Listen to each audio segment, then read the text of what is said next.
I'm Nicole. And I'm Giu. And this is Nicole and Giu Live, our podcast where we talk about things we love, things we hate, and things we love to hate.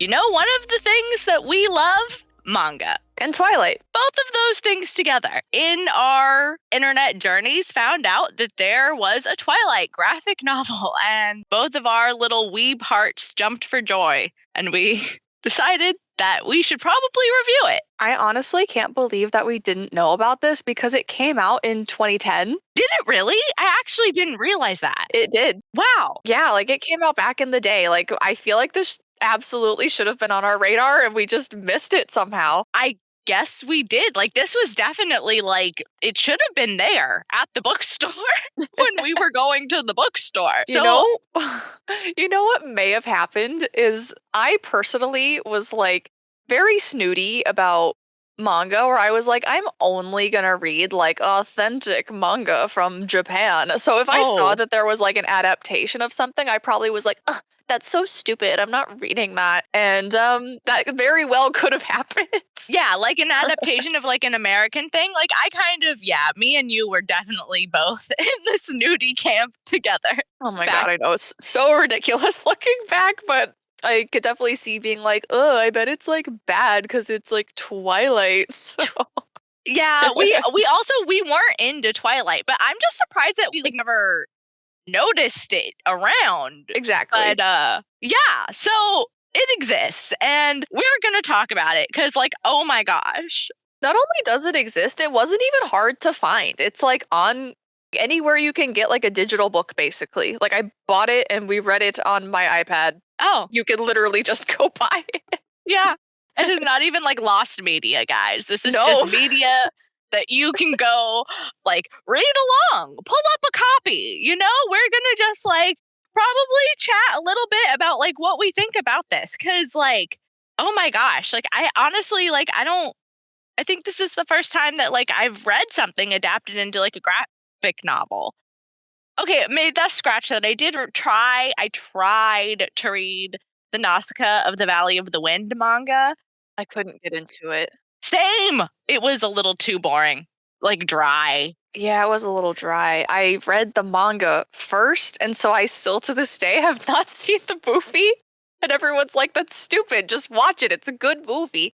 Oh my gosh. But the manga was so boring that I literally somehow didn't even know that, and we will fix this. Don't worry. We will fix this. We'll fix this soon. This is a travesty I was not aware of. My feelings about Nausicaa of the Valley of the Wind aside, like this was something else. I really, really liked it though. Like I think that like the artist was Young Kim. And I think she did a really good job. I think she did as well. It's got this very like a cross between like a nice looking American comic. And I say that because there's some questionable ones out there. But I think the art's really nice, but then it's also like black and white for most of it. So it has like a manga quality. Like it looks a little bit like a crossover. But I think she executed it really well. And they do this really fun thing where they play with the colors and there's like certain panels or like certain things in a scene that they'll color to just make it pop and provide emphasis. And I thought that was just like such a cool stylistic choice. And I remember like color pop photographs and stuff were kind of popular around this time. So I think it's cool now, but I bet back then it was like, oh my God, like mind blowing, you know? I think that like, it's really like, it's cool. I think you said that it kind of reminds you like a little bit like a Marvel comic kind of in the art style crossed with like a manga.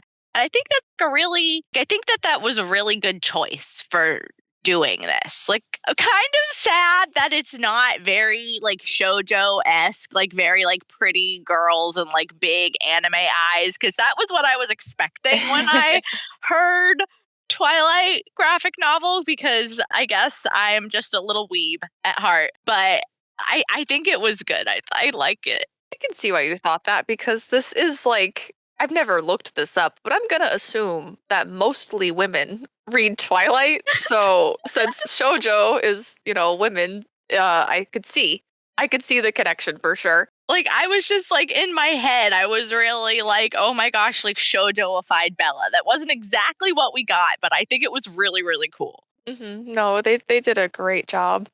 I want to point out that we do have a entire podcast on the book where we really dive deep into the whole plot. It's over 4 hours, so we're really gonna focus on like the adaptation of the comic book. So if you want to hear us talk about the plot, we did it, just so Yeah, you know. like at length, ad nauseum. We have two different podcasts about Twilight right now. So go enjoy those.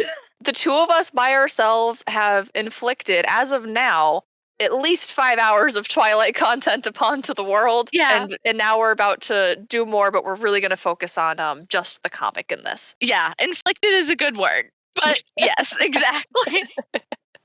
Okay, so we get a flash forward first thing of Bella and James. We don't know it's James yet. It's just scary guy, and Bella's bleeding, and it's like obvious she's being hunted and about to be killed. So they're already letting us know that shit is about to go down, like we didn't know already.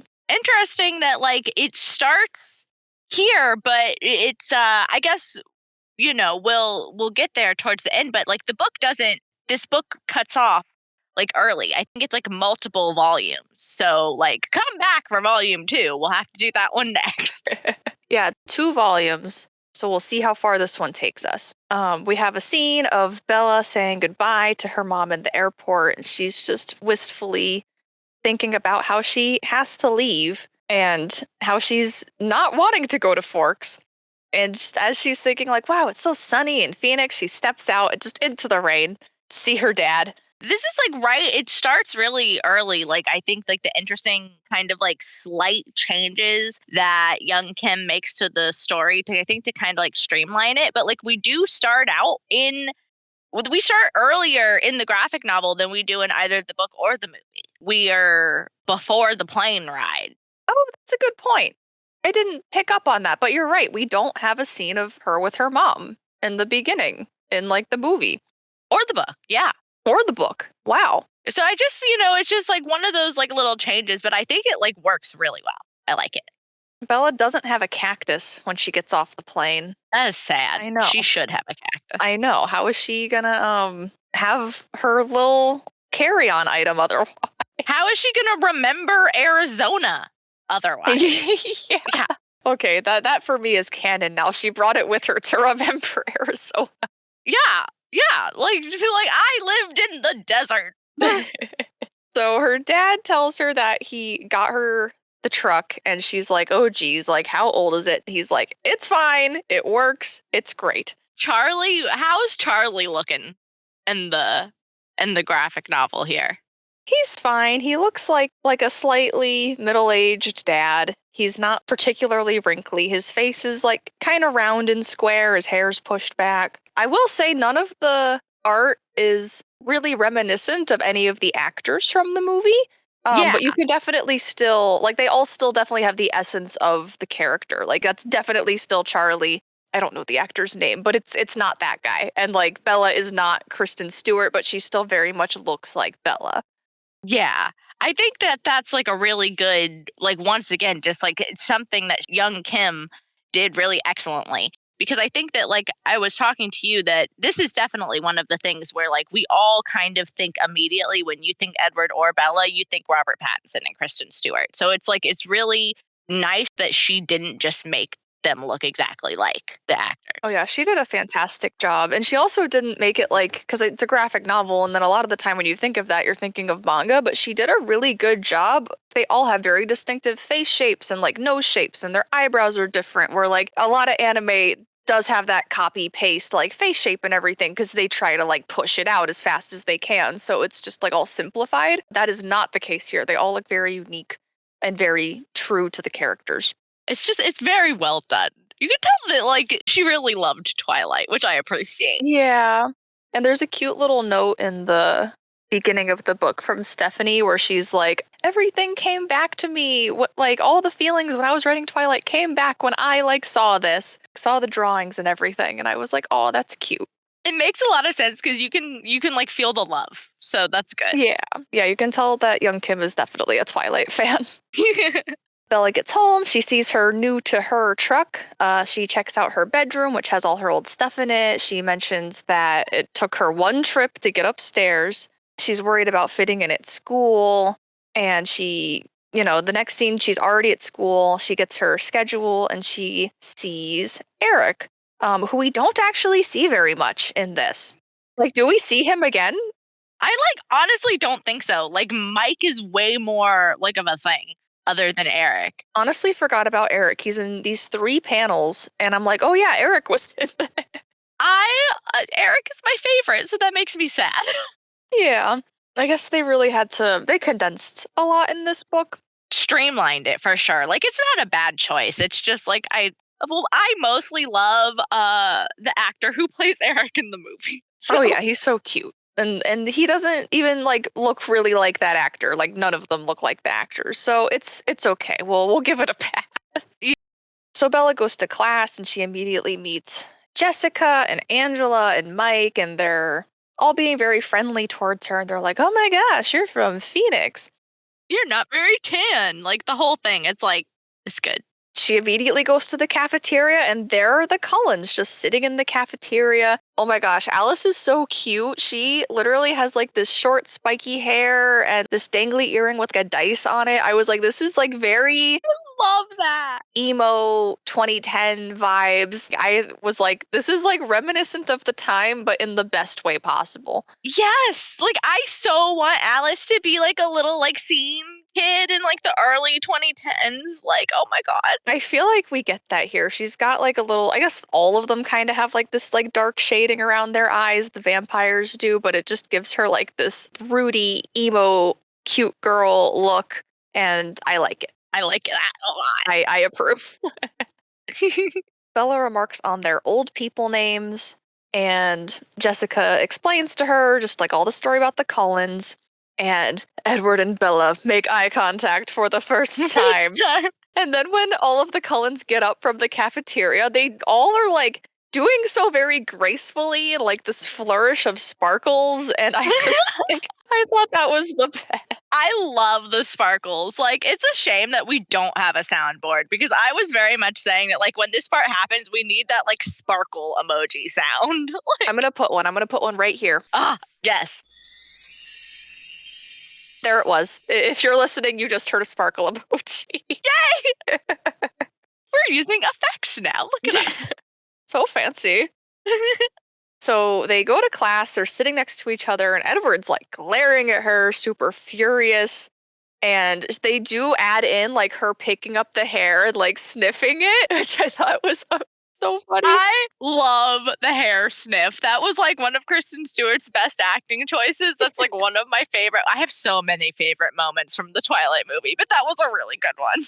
Young Kim did such a good job adding some of the best parts of the movie immediately after Edward storms out of the classroom because he's sitting next to her. Mike comes up to her and he's like, "Did you stab Edward Cullen with a pencil or what?" And I'm like, "Yeah." She does a really good job of mixing the book and the movie, and it's the best parts of both. It's actually so good. I know I said this 10 times already. Already I've said this, but I really enjoy what she did here. We both have said it over and over again how good this is. It's it's really well done. Maybe we can shut up about it now, but it is. Just know that we are pleased. So Bella catches Edward in the school office trying to change his schedule, and she's just shaking. Then she goes back to class the next day and notices he's not there. We have Bella getting hit in the face with a volleyball, which I thought that was good. I appreciate that they do some of the clumsy Bella things in this. Yeah, one thing I noticed between this and the movie is she did fall one time, but it's mostly her just talking about being clumsy. And then this is the opposite where I don't even think they mention it at all. They just show it. Yeah, I think it's better this way. I think so too, because I kind of didn't notice it in the movie at first, but then until she kept saying it, "Oh yeah, I'm gonna fall over. I'm so clumsy. Don't let me have a volleyball." Yeah.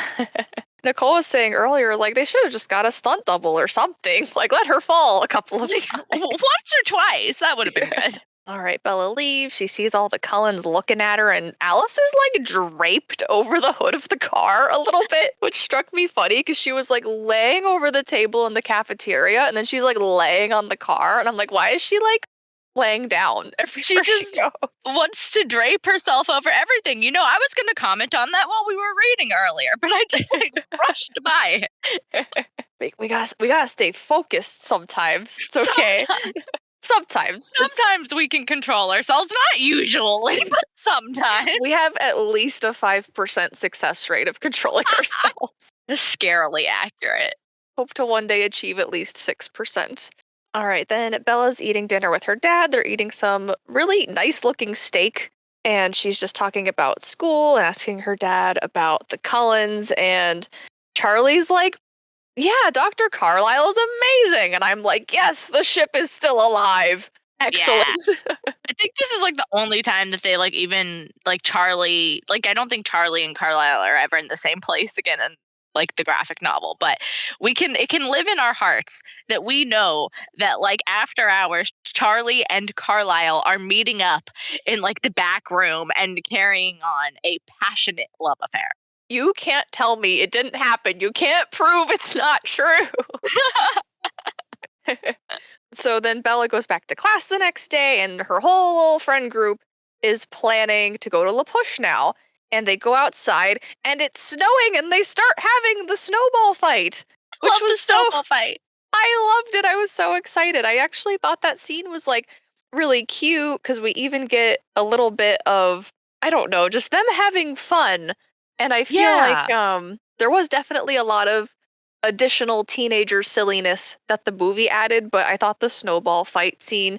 I don't think we have the Cullens participating. I think they participated in the book, didn't In they? the book, they had their own snowball fight going on while, like all the kids were having a snowball fight. I think. Yeah, I kind of wish that we had a little bit of the Cullens like laughing and having fun. It's just Bella's friend group doing the snowball fight. But still, at least there is one. Yeah, exactly. They added it. It is also the correct season for snow. Very true. There seems to be more time passing in this graphic novel. Oh, even though we don't get a scene of the Cullens fighting, like we do get a panel of them like sitting at the table laughing with each other, and they all kind of like look like a little bit is like coming off of them, like little flakes of snow coming off. So I think if you didn't read the book, you wouldn't pick up on it. But I think it's implied that they like just came in from having their snowball fight. Good. I'm glad because I love when they bond. Yeah, it's so cute. Like, and we don't really get a lot of the Cullens specifically like laughing and having a good time. Or So like being a family. Yeah, they're so like just everything is so dire as soon as Edward starts bringing Bella around. oh my gosh, I know. Jessica and Bella walk into the cafeteria where Bella looks longingly and surprised that Edward's there because I think he like wasn't there for a couple weeks at this point. Yeah. And she's like, "What's going on?" And then goes to class and they sit next to each other and he introduces himself. Oh my gosh, she's like, hello, I've been being rude. Like, Hello, I was a dick recently. yes. And they accidentally bump hands when going for the microscope. And she notices his eye color change literally immediately. It's like, hi, I'm Edward. By the way, did your eye color change, Edward? Yeah, I like still, I don't know. In high school, I wasn't like looking into people's eyes all the time. I'm very unobservant. One time I dated a guy for like 2 or 3 weeks before I realized what his eye color was. That's so funny. You'll have to tell me which one it was later. Oh my god, okay. So Edward starts asking her about her family, like why she's there in Forks, and she's like, I'm having a terrible time. And he's like, then why are you here? And she's like, why do you care? Why are you asking me so many things, handsome stranger? And this is when he says, I find you very difficult to read. Oh gosh. So they have their, I guess I would call that, it's not the meet cute, but their official first conversation. Yeah, like he hasn't talked to her before for sure. Yeah. The next day, there's all this snow. Bella is nervous about driving on the road. I thought it was really cute that she's just like gripping the steering wheel. She's like, road is icy. The road is icy. That is really cute, actually. And then she gets the snow chains in this one. In the movie, she got something different. I think there wasn't snow in the movie, so I think that like I think he like changed the tire. He did something else to her car for her, but it Yeah, I can't wasn't remember snow what it was. tires or snow chains because it didn't snow. Yeah, exactly. Maybe it was like I think he maybe might have put new tires on the truck because the roads were icy or something. Yeah, that would make sense. Doesn't really matter. Yeah, so Bella goes to school. She's in the parking lot, and immediately Tyler almost hits her with the van.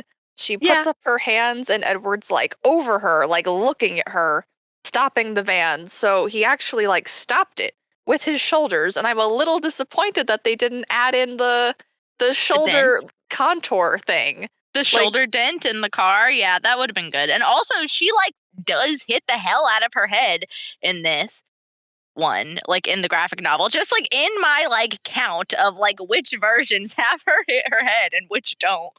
Um, yeah, I think it like is a little bit vague because she falls and there's glass, and then she's like, but it's like her falling, and then she's on the ground, like kind of face down and like looks up. But it definitely is more dramatic than I the think movie, I think. in the Because in the next movie, panel, nothing even happens. nothing at all happens in the movie. I know I will die mad about that. I will still like don't get me started because I will still scream right now. But I think like literally in the next panel, Carlisle says that she hit her head, like in the graphic novel. This so Oh, and then Tyler was injured too. He had like a head wrap and something covering his eye. yeah, yeah, he was actually pretty banged up. Oh, he says, "Does your head hurt?" Edward said you hit it pretty hard. So there's no like evidence per se, because he So it could says, just still be him gaslighting her, I guess. So I'm still mad on my fucking soapbox. I think it's unclear. Like it doesn't like really show that she like specifically hit her head, but she does like fall to the ground. Yeah, So unlike in the fucking movie where she's just crouching there and doesn't even like tip over. yeah, exactly. And then Carlisle leaves. Also, I just want to give a shout out to Carlisle's cheekbones, which are very Sharp, pronounced and sharp. Yes. sharp. You could puncture the hull of an Empire class battleship, leaving thousands to die at sea. You know, because you're so sharp. That was completely unexpected and 100% welcomed. Perfect, perfect execution. Oh, thank you. That was good. Bella confronts Edward in the hallway and is like, I want to know the truth. I won't tell anybody, but like, tell me what really happened. And he's like, no one's gonna believe you. And he walks away. He doesn't like he doesn't as actively try to gaslight her at least. So Yeah, it's a pretty short scene. Like they have like their little back and forth where she's like, what's going on? like And why am I lying? Like yeah, and he's like, well, no one's gonna believe it. Can't you just like thank me?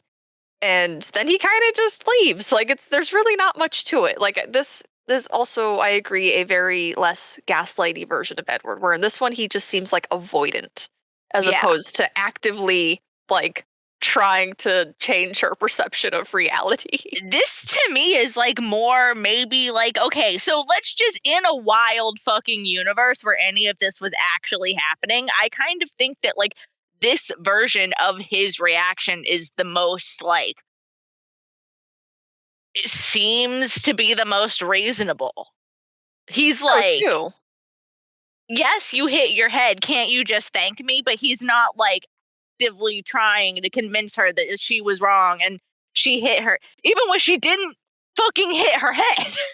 Yeah, that's true. Because he's like, well, what do you think happened? And then she like explains it, and he's like, well, no one's gonna believe you. Yeah.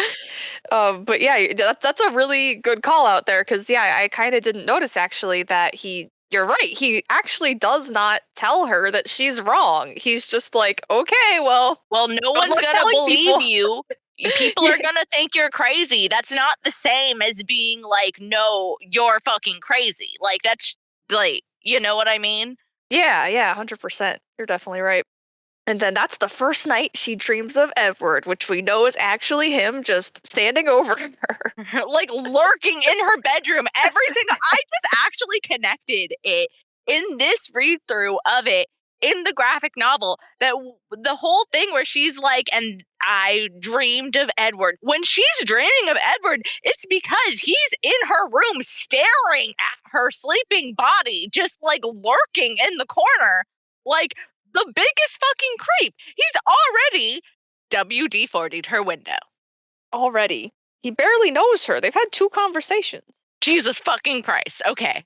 This is one of my favorite panels in the whole book. When he is in class and Bella's observing his eye colors changing, it says, I watched his golden eyes grow perceptibly darker day by day, and there's 3 panels of him that are in black and white, except for his eyes, which in the first panel are gold and get progressively darker in each panel. And I just really like the use of color splash. I think it really adds just a little bit more feeling. Of like a pop, yeah. Mm-hmm. Like, I wonder if we had bought the physical book version of this, like back in the day, if it would have like had those color splashes. Hope so. I hope that they would have added that. But yeah, you're right. I wonder if they maybe added it later. Or for like the digital version. But oh yeah, we could buy a vintage copy and we find could out. eBay. eBay. Do we need to? Well, we already were talking about how we need to own a physical copy of the illustrated guide as well. Oh my so gosh. like maybe we just need to start collecting all the Twilight media. We should start a museum. Oh God, we should. Somebody already has, I guarantee you. I think the town of Forks is just kind of like dedicated to the Twilight franchise now. Oh my gosh. I got recommended on Google a couple days ago. It was a very clickbaity title and not accurate to the article, but it said like, the people of Forks call for getting rid of all the Twilight stuff. Oh, wow. And I read it. That was not what it was. They were basically just talking about how that town's economy is based on the Twilight franchise, basically. Yeah, that's probably does feel a bit tenuous sometimes, but like Twilight is going through it just gets bigger and bigger every year. Like, yeah, it's still to this day not going anywhere. Yeah. We are living proof of it. Which is why we've done 3 podcasts about one book. I was just pointing out to GU earlier that we haven't touched anything except for the first volume of this franchise. Like, we've done 3 episodes now with this episode and have yet to do past the first book. So does that mean we're gonna do Midnight Sun next?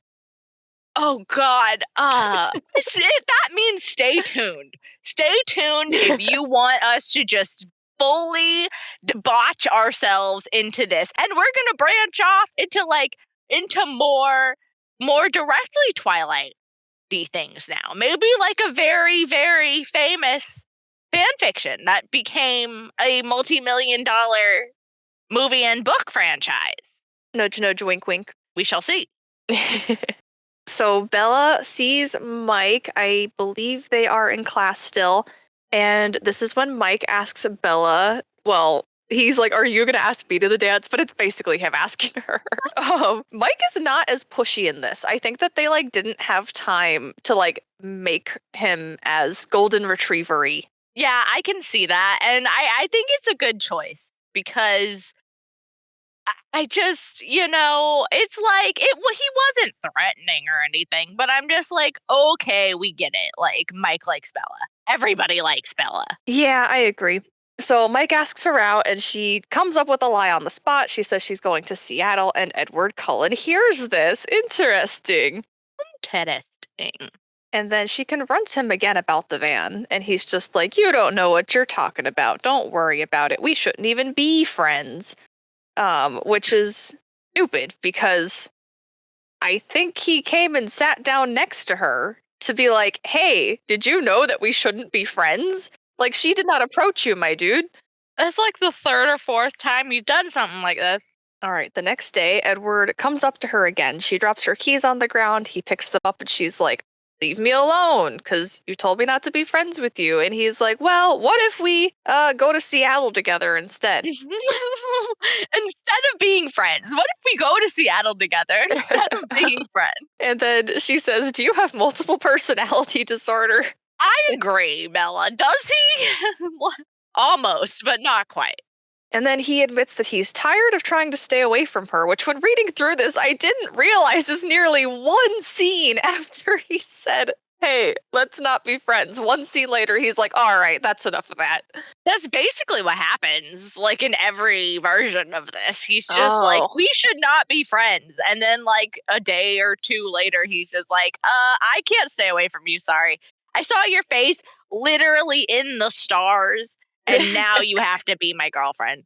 I think he's using all of his willpower just to not kill her. Yeah, There's no willpower left for anything else, like not talking to her. exactly. And then they are talking about, they being Bella's friend group is talking about going to Forks and how there's going to be like a break in the rain. And Bella's like, it's still going to be in the high 40s. And she's like, sure, I'll go to the beach. She doesn't seem super thrilled about it. It's la push. La push. La push. I have to get my little Eric quote in there. Of course, it's a good quote. It's la push. And then Edward beckons her over, and because she's sitting with her friends in the cafeteria, and he does like the little finger waggle to like be like, "Come hither." Come hither. Yes, very supervillain of him, I will say. So she goes over, and he said, "I told you, I'm done trying to stay away from you." And they have a cryptic conversation about like if he's good or bad, basically. And when he asks her to tell her the theories, she gets like this anime pouty face and she's like sweating, and there's like kind of a chibi like Batman on one side and a Spider-Man on the other. That was really cute. I thought that was cute too. She does end up telling him the radioactive spider theory, even though she refuses it first. And he's like, I'm dangerous. And she's like, that's fine. I don't care. I really don't care at all. And then they go to the blood typing, which when her teacher hands her like the blood typing test, it's got like little red splotches on it, like where the blood is. I'm sorry, he's not handing it to her. He's testing Mike's blood. So I thought that that was very cool as well. And then when the blood is pricked, it like drips down the side of the page as Bella faints. Oh, that's cool. Yeah, it was a very cool artistic choice. She faints immediately. Immediately, there's no lead up. She's just like, nope, no blood for me. And then Mike helps her down the stairs, and Edward like bursts in, like he looks like he sprinted in, and she's like, "What's wrong with her? Is she hurt?" And Mike's like, "It's fine," and Edward's like, "No, it's not." And then she wakes up in the nurse's office with Edward. I was sad. I like it. This didn't happen in the movie either, but I love the part in the book where she fucking just like lays face down on the fucking soaking wet cold pavement. And I was really hoping that we'd get a like drawn version of that, but no, sadly not. She wakes up in the nurse's office. I would have loved that. That would have been hilarious. Exactly. Next, Edward's like, I'm going to drive you home because you just fainted. Obviously, I'm not letting you, a frail human, drive yourself home. So they bond over Claire de Lune, and He's like asking her all the questions like this whole time in the drive, I'm pretty sure. yep. And Just then like- the next day, she goes to La Push with her friends, and they actually meet at the beach. Nicole pointed that out. Yeah, just another like it's just one of the like little things that like the little changes. They meet at the beach instead of at Mike Newton's hardware store. Guess it's just another way to condense it. Yeah, definitely. I don't feel like the little changes they've made so far, though, like have really impacted the story. Like I think they did a good job, like deciding what to keep and what they didn't need, you know? Like little things to cut. Yeah, and they definitely did that with good judgment, I think. And also, it's just crazy that you can condense this timeline even further. Well, when you read it, you really do sometimes feel like nothing really happened. At all. Like, So her and her friends have their little bonfire. They do mention going to the tide pools, but Bella, I think she said that she went, but they don't really like show that much of it. There's just like a panel of them like walking, but she doesn't fall or anything. And then the teenagers from the reservation show up, and we get our first Jacob panel. Yeah, they haven't met before, which is like we were just saying, like I think just streamlining. Yeah, yeah, because she hasn't seen him yet, and then she like doesn't even remember him. Like he introduces himself, and she's like, "Oh yeah, like I should probably remember you." This is me analyzing, but I think maybe they made Jacob's face a little more like round and soft looking to kind of contrast like how sharp and angular some of the Cullens' faces are. Yeah, And I think that that was interesting. I think that like it's probably that, and just because he's supposed to be very boyish, like because he hasn't had his transformation puberty growth spurt yet. Oh, that's a good point. So we get a little bit of long haired Jacob and they talk and they're like, oh yeah, like we know each other. Like, how is my truck doing? And they joke about that a little bit and then go for a walk on the beach, which Bella does ask him the questions about the Cullens and stuff, but I think that there's no like active manipulation being shown here. It's just her asking him stuff and them like being friendly. Exactly. Like she's not like flirting with him, like making fucking like doe eyes at him, batting her eyelashes and trying to get him to like reveal secrets because he like thinks she's cute. Like that's none of that. It's just like asking questions. Yeah, and I think he does mention like, oh, I'm not supposed to talk about it, and then he Talks about it anyways. he does, but they did it in a way where it's not like very secretive. It's not coming off as like this is my deep dark family secret that I'm not allowed to tell anybody. It's just he's Yeah. like, "Oops, I'm not supposed to talk about that." Like I don't know, even saying it like that's a little funny. Like, "Oops, did I do that?" Yeah. So he tells her the legends of the cold ones and all of I thought that. it's cool because we get like a little like a flash, like the art. It kind of like shows the grandfather and like the cold ones and all of that, which is cool. Also, something that like doesn't obviously wasn't like in the book just because of the way the story was being told, or in the movie. They chose not to like show it that way in the movie. Oh yeah, that's a good catch. We actually have like a great grandfather Quileute elder and then like an older vampire who's looking very stereotypical vampire with his like light wavy hair and fangs. Yeah, because like she doesn't when I think when like because they're not obviously like in this. It should be Carlisle, but it's not. Yeah, I think they probably didn't want to make it super obvious. Yeah. All right, then that night she has a dream about Jacob like running through the woods and turning into a wolf and Edward like coming out of the woods and them fighting and she wakes up and the whole dream is colored in like red and green, which is very interesting. Like the backgrounds were and then Jacob's fur is colored, but everything else is black and white. So like he's coming out of the trees and like he's black and white and the trees are black and white. Very interesting. Very prophetic dream. This is Bella's prophetic dream. And that dream prompts her to start searching vampires on the internet. And then she walks out into the woods and is just thinking about like what am I going to do if Edward is actually a vampire? Oh, this and then she goes back to school and mentions that she's working on her essay about whether Shakespeare's treatment of the female characters in his plays Are is sexist or not? yeah. And Mike's like, "Oh, I need to do that." Yeah. Yeah, Mike, you should. You should do that. Probably do your homework, Mike. So then she goes back to school and she's still not seeing Edward at this point. He's been gone for a bit. And then this is when Jessica invites her to go prom dress shopping. And Bella's like, I don't need a dress. And Jessica's like, who cares? Come Which shopping. I thought it was interesting because, like, in the book and in the movie, she wanted to go with them because she wanted to go to a bookstore. In the graphic novel, she, like, really doesn't care and she doesn't think about going to the bookstore until after she's already there. Yeah, I wonder why that is. It's just like, I don't know, just an interesting change. Yeah. So she goes and shops with her friends, and then she, like Nicole said, decides that she wants to go find a bookstore and she's looking for one. She doesn't even find the bookstore, though. No, she doesn't even make it to the bookstore. But she does tell her friend she'll meet them in an hour and goes to look for it. And then she gets turned around somewhere and gets lost. And then that's when the evil guys descend on her. 4 men appear out of nowhere. Yup, and then Edward screeches in on his car and runs into one of them. Not like Oh. directly, but like knocks him over with the car. Oh, God. And then she gets in the car. He's like Christian Bale voicing. I'm just like picturing it in my head. I know it's like a graphic novel, but it's like, get in. That's canon, if you ask me. It is. I will never get over when you said that when Robert Pattinson auditioned for being Batman, he played them that scene from Twilight. I forgot about that. Oh my god.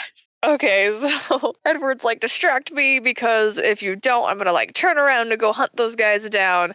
So she just like blabs about like Tyler and the prom and everything. Oh, because when we were in the store with them, which one of them? It was Jessica or Angela. One of them, it doesn't really matter, but they were like, yeah, did you know that like Tyler is telling everybody that he's taking you to prom and that's why Lauren doesn't like you? Oh yeah, Bella's like, what? Like, what are you talking about? And she's like, I knew it wasn't true. So that is our little bit of Tyler showing interest in her. Yeah, he is like just this mentioned. This is like the last time I think that he's mentioned. I think you're right. Then Edward drives her to the restaurant because she mentions that she was supposed to meet her friends, and they actually look relieved that she's back. They were And like worried about her. Yeah, they actually planned. They made a plan to meet back, and they were like worried about her. They did eat. They ate while she was missing, but other than that, they did seem to be concerned. yeah, they don't really mention how long Bella was gone in this though, because it seemed fairly quick, like everything else going on in the book. So, like, if my friend was like, "I'm gonna go look at books," and was like 30 minutes late, I probably wouldn't actually be worried. I'd probably be like, "Oh my gosh, what a jerk! They're like making me wait to eat," and I'd probably just eat. Maybe. Now that I think about it. I guess that's fair. Like in this scenario, when they made a plan and maybe she's only like 30 minutes late, then yes, I could see that. Yeah, but we really don't know how long Bella took. And there's no cell phone, so obviously today I would be like little texty text, but I don't think that that is an option in the book. No, it is like kind of weird. Sometimes I feel like some of the images are a little dysgenic because it's supposed to be 2005. But and they've got like flat screen TVs and stuff. Gio and I were just kind of wondering, does anybody remember when flat screen like thin monitor TVs and computer monitors came out? Because neither of us do. We were both probably in like third or fourth grade around then. And just I really don't remember if they had those at that time. According to the internet, somewhere in the 80s or 90s, actually, flat monitors came out. Oh, well, maybe we're both wrong. I'm not looking any further into this because, It's too much of a rabbit hole. yeah, exactly. So that may or may not be true. So Bella's friends are at least a little bit less dickish because they did at least show concern. They didn't literally just leave and go home without her. Yeah. Edward ends up having dinner with her. She orders her ravioli, and we don't see the waitress, but Bella mentions that he dazzled the waitress. And then this is when she is like, "Can you read minds?" And he's like, "Well, yes." I thought that was interesting because, like, she guesses that he reads minds. This is the only, like, she never has done that in before in the book or in the, this is the first thing where she guesses. That's the first thing. Before she guesses he's a vampire, she guesses he can read minds.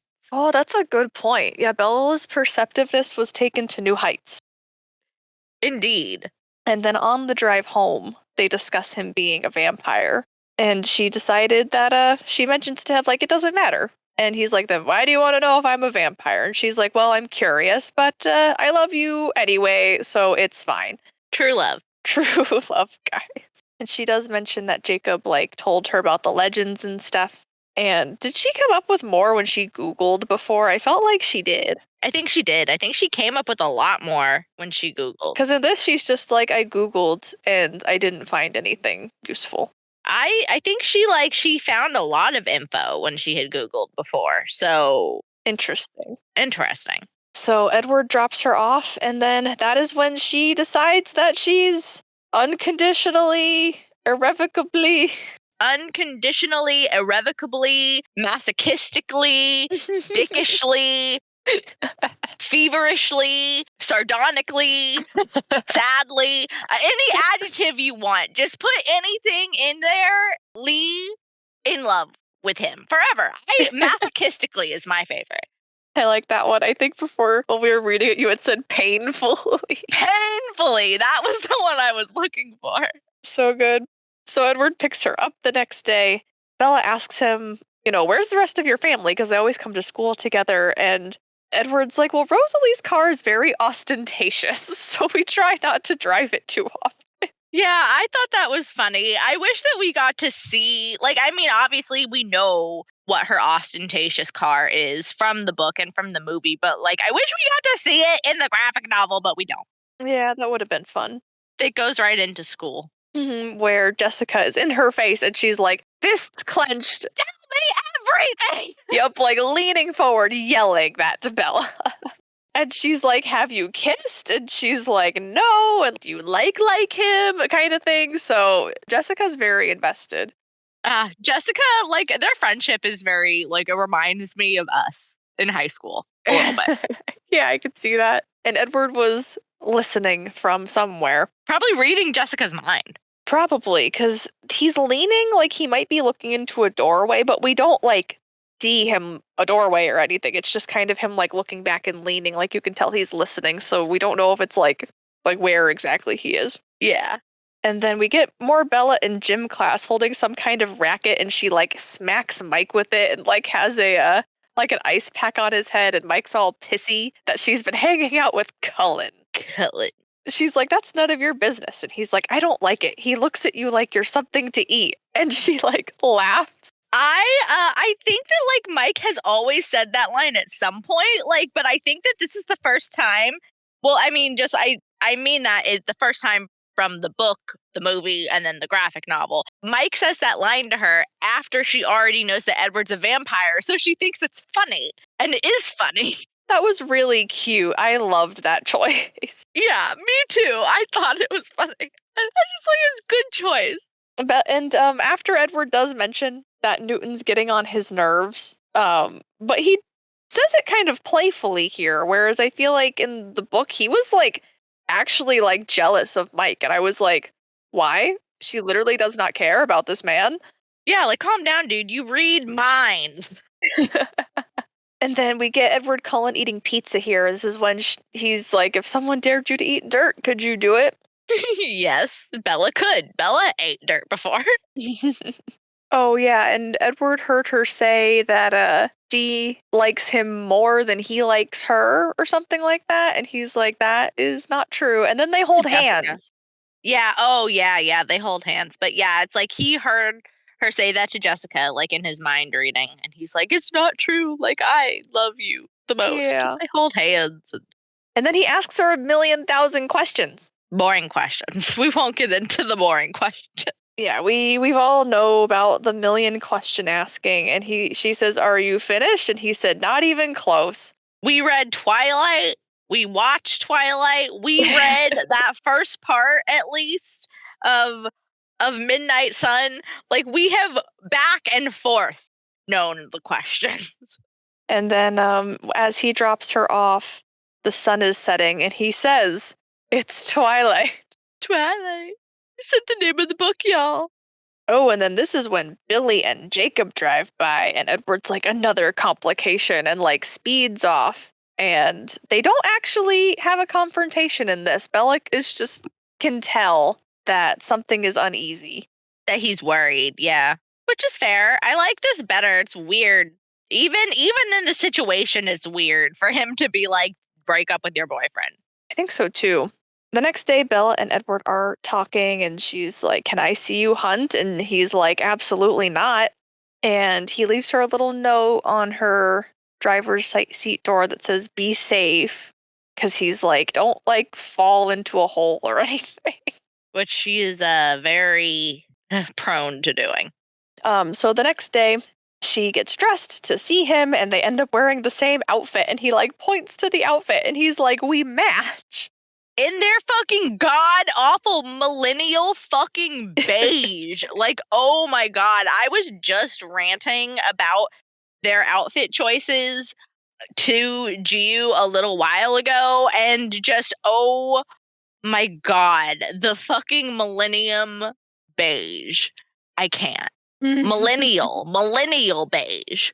What shade is millennial beige? You gotta describe it. It's just that like weird oatmeal-y light beige color that his leather jacket is, and every fucking sweater he owns is, and every sweater she owns is, and like, man, if you're going on a date and your like date is wearing the same outfit as you, that is a red flag, let me tell you. What about Bella's khaki skirt? Oh, that's even worse. Like, khaki is also just beige. Like, everybody needs to stop wearing beige. So they go in their matching outfits out to the woods, and they're going through the woods, and there's another really nice play with the colors here, where as they get further and further towards the light starts coming through the trees, and it's illuminating like the greenness of the trees and like the shades of their hair and their eyes. And then Bella walks into the meadow because she had asked Edward, like, can I like see basically what happens when you go into the sun? He is like waiting for her at the edge of the tree lines, like for her to walk out, and then he walks out after her. This is where you insert another sparkle emoji sound.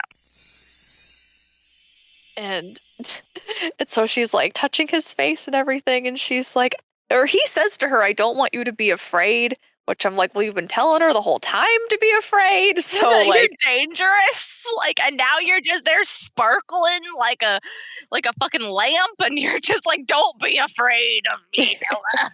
and then he's like, don't be afraid, but then like they almost kiss, and he like dashes away from her and like rips a tree in half and like slams it on the ground. And then he's like, oh, but like don't be afraid though. And I'm like, I'm getting mixed signals. Mixed signals. That's exactly what I was gonna say. You are sending mixed signals, sir. Yeah, I don't know what he's thinking. Can you remind me, did he do the whole like as if you could outrun me thing like before or after the meadow in the movie? It was like in the meadow. It's like as they get to the meadow, she's like looking at him and stuff, and he's like, I'm like so beautiful, right? Like as if I need that. And then he like rips up the trees, like, as if you could outrun me, as if you could outfight me. I am the perfect predator. And then in the movie, he's like climbing all up around her in the tree, like some kind of weird ass fucking jackal on fucking steroids in the drug tree. But I think weren't they like in the woods though? And then when he's done with his whole spiel, he like grabs her and they run to the meadow. In the movie, I think, yeah, because the movie didn't have like the meadow in the same way. The camera just spiraled around them while music was playing in the meadow. Yes, I remember now. But like that's like right before the meadow is that weird like drug tree part. So I kind of like put it all together a little bit. No, that makes sense. I think it was flip flopped in the movie. Like I think he did that and then they ran to the meadow, and then in this they got to the meadow and then And then he he ripped the did tree that. in half. Yeah. And then she's like trying to touch his very sparkly face and everything. And then that's when he compares her to heroin, as one does. As one does, as is like super regular and normal to do. And talks about how, in order to not kill her, he had to like go to Alaska for a little bit and probably kill a bunch of bears or something. Mountain lions. And how he, yeah, and how he had a big argument with like his whole family about like just being with her, I guess. And then he is like, this is the part where he's like, but I decided that it's all worth it. He's like, I couldn't stand the thought of hurting you. That's how I know I'm not going to kill you when we're here alone together. And she's like, I'm an idiot. And he's like, you are an idiot. And then he says, the lion fell in love with the lamb. And she says, what a stupid lamb. And he says, what a sick, masochistic lion.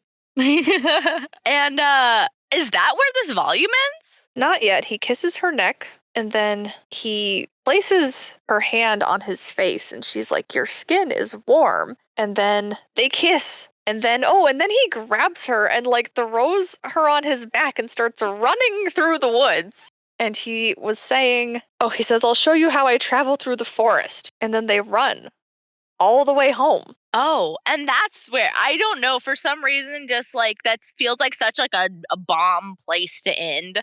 Like just the last line being, what a sick masochistic line. So I like blocked out the rest, I guess. But yeah, I guess it just ends with the run home. That would have been really funny.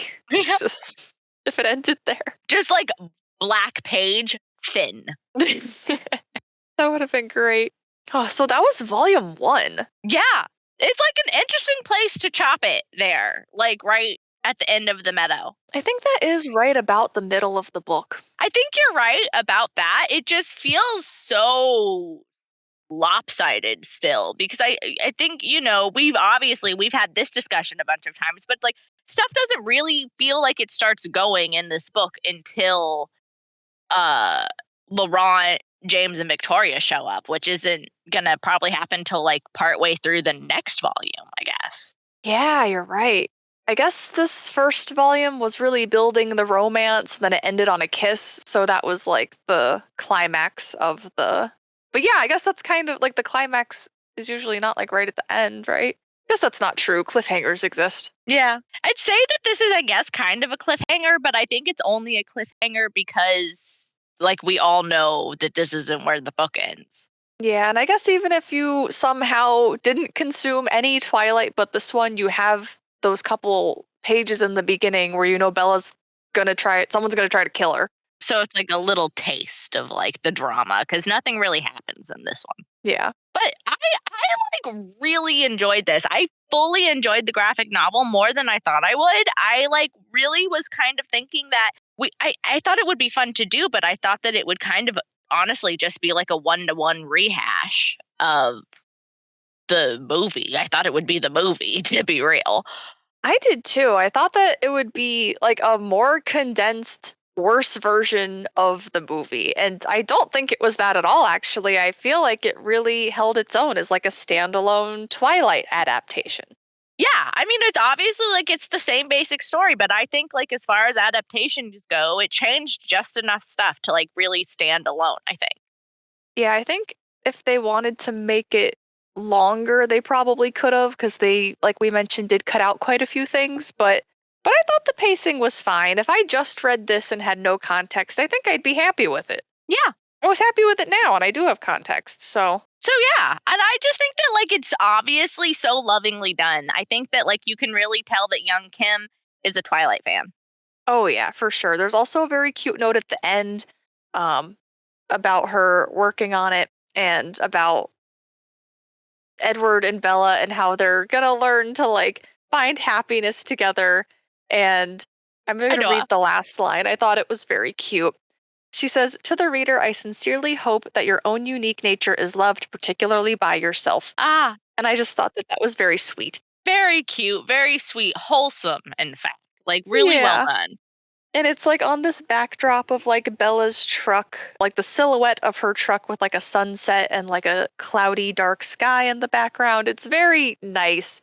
I really enjoyed this book, guys. I enjoyed it much more than I thought I would, to be honest. Yeah, same. I like honestly, I can recommend this. I can recommend this to any Twilight fan. I think pretty much anybody if you love Twilight, you're going to like this. I think it's honestly incredibly well done. I agree. When I was first told about this, I my reaction was like, "Excuse me?" I thought it was a joke, to be real. Like I thought it was just going to be like, "Oh, lols, this is so funny," but it was actually good. Yeah, like I thought it would be like a shitty cash grab where it's like, oh, we know these stupid Twilight fans will buy anything. Let's just pump out a graphic novel. But I didn't feel that way at all reading it. Yeah, same.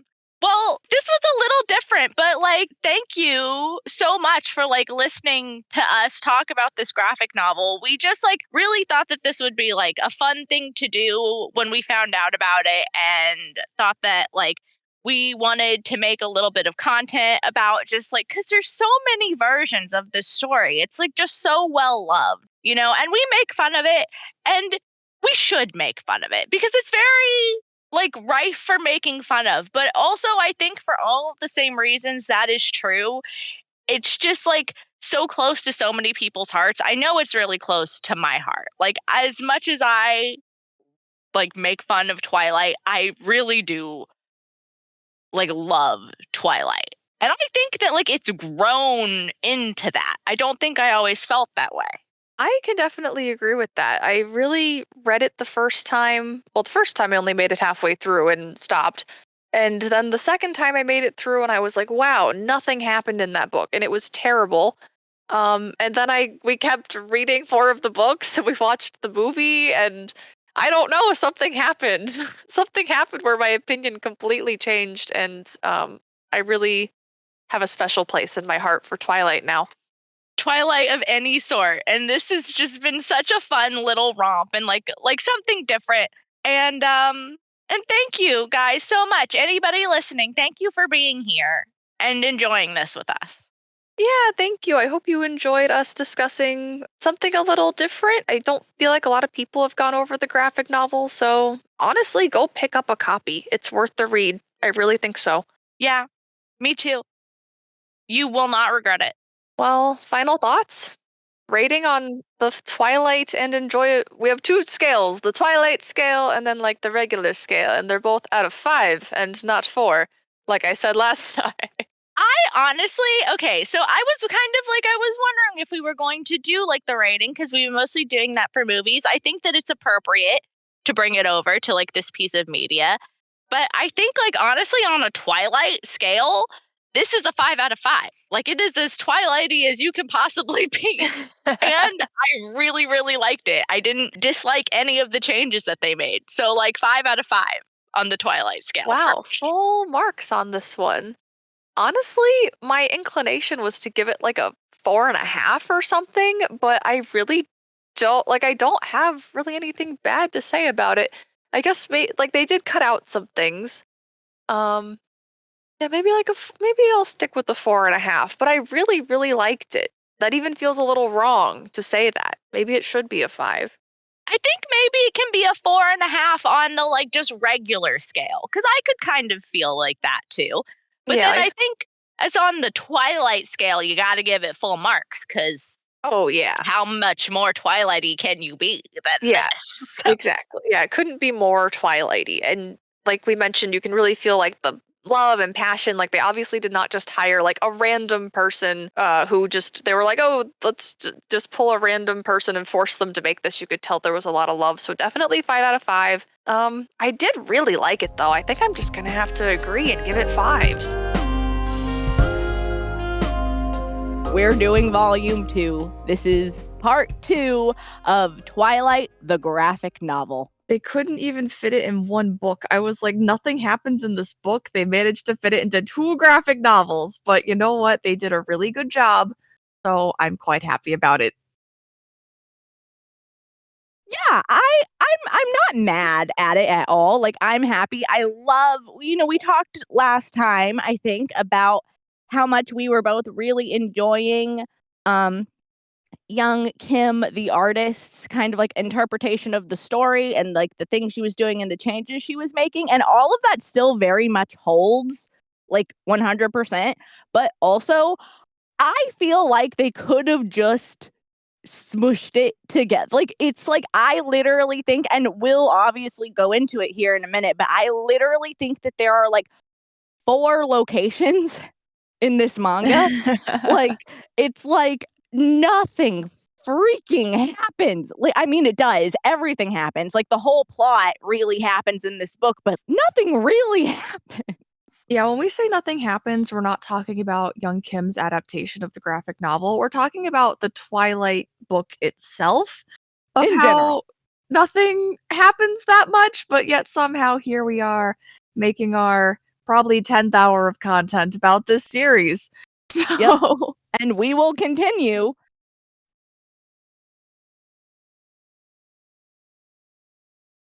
on this series. There's so many mineable hours of content in this series, but it's just interesting when you really step back and look at the story. I think we can probably just start. all right, so the book opens with Edward in Bella's room, and she's feeling very self conscious because he's been coming over every night. And I don't know if that was really addressed in the last book, but we're getting it here. I really can't remember if, like, in the last volume of the graphic novel, like, he was, like, in her room, like, if it was, exemplified, but he has been. He's been WD-40ing her window already, guys. Like, he be all up in there, just watching her sleep, and she's self-conscious about it. I would be too, honestly. They actually kiss in the scene. They're whispering sweet nothings to each other essentially because she's asking him, "How come you can control yourself around me?" And he's like, "It's fine. I'm not gonna kill you." Probably, as he does. And he's just like, "It's not easy to resist, but I'm getting desensitized." I'm amazingly desensitized now to your scent. Yeah. Great. That's what she wants to hear, Edward. Keep telling her that. And then immediately after he asks that, he asks her to meet his family the next day. And she's afraid not that they will kill her because they are vampires, but that they won't like her. Of course. I too would really want Alice to like me. Yeah, Alice is so cute. She's easily the best one. Easily the best one, and she has the best sense of style, I think, in this graphic novel adaptation. Because last time she was, like, wearing, like, cute little, like, kinda alternative clothes and, like, a dice earring and just being adorable, and, like, Alice in this universe particularly, I would be like, "I want to be your friend." Yeah, she definitely has the most personal style out of everyone. When they go to the house, Edward's wearing a black button-up shirt, gray pants, Bella's wearing a blazer and her knee-length skirt, and granted, we can't tell what color it is because it's in black and I white. think it's the khaki skirt. It's Exactly. the khaki skirt, guys, the dreaded freaking knee-length khaki shirt. Oh my god. I can't even comment on it. Let us move on. Edward mentions that he doesn't want Chief Swan to put a restraining order on him when Bella goes to the house. So he's trying to make a good impression, like he wants Bella to get back on time.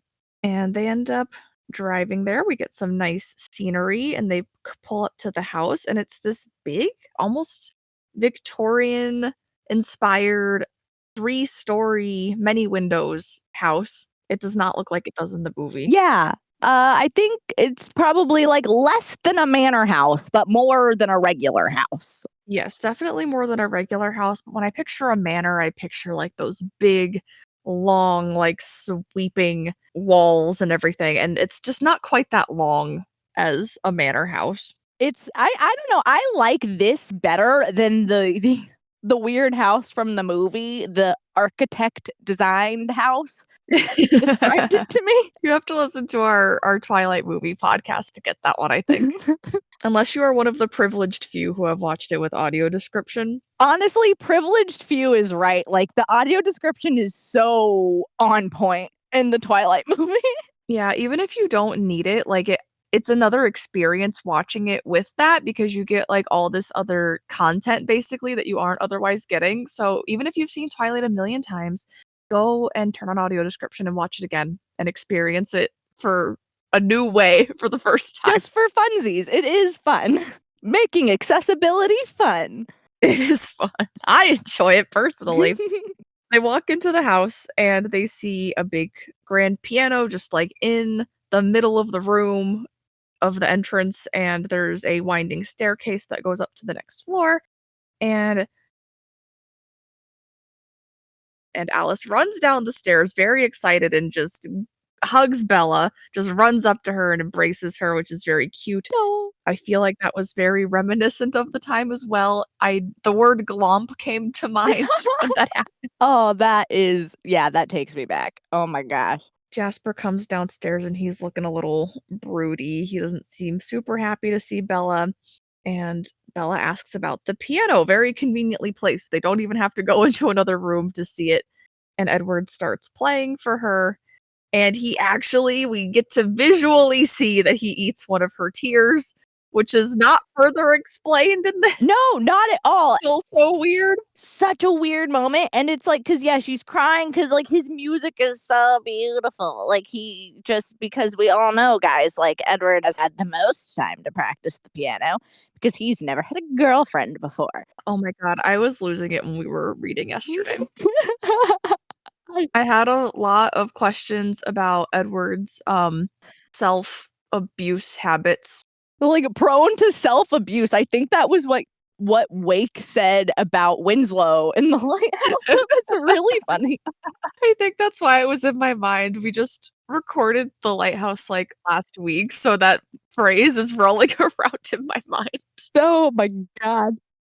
Gia was like, "Does Edward do that?" And I'm like, "I don't think so. I think that the whole point because Edward says to her, not, I think it's like in Breaking Dawn. So, like, we'll get there, guys, but it will be a while. So, I'll talk about it now because he talks about in Breaking Dawn how the reason he's so good at the piano and all the other musical instruments is because canonically, all the other vampire couples are coupled up, right? Alice and Jasper, Rosalie and Emmett, and Carlisle and Esme. And apparently, canonically, they just all smash all night. They just, obviously, like, it's fun, I guess. And Edward's just like, I like never had a mate. So I have like had the most time to practice languages and practice music.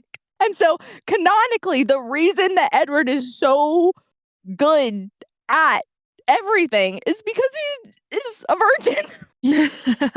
And then that was what prompted me to be like, so he just doesn't do anything even by himself? And the answer must be no, because he's good at everything. Yeah. Yeah, I mean, if he was fapping instead, like, he wouldn't be practicing the piano. I think Edward's a little strange. You're just getting that impression? Like, now? At this point, you're just now getting that impression? I was also asking yesterday, because I don't know if anyone here has heard this, but a thing where like bran flakes were made to get people to stop doing that to themselves. So I was wondering if Edward consumes bran flakes, because he does say they can eat. Does he eat the bran flakes so he can focus on his musical talents and other talents? And not be so prone to self-abuse. I don't know. I mean, I did make the point that I think that they're pretty contemporary, like Edward being a vampire / being born and cornflakes / bran flakes. So I don't know. You might be right, guys. Like, Edward might have helped invent bran flakes just to like curb his horniness. Oh my god, fan fiction idea. Edward invents bran flakes. We wrote that down last night. Like, you put it in. We did? Oh my god, I forgot. Crackfic idea, guys. Bella starts asking Edward where Rosalie is and is worried because she's been like standoffish, and Edward explains to her that Rosalie is jealous of her because she's a human. Basically, Rosalie is jealous of her because she has a womb, like a functioning womb. We won't find that out for a while, but that's the reason, guy.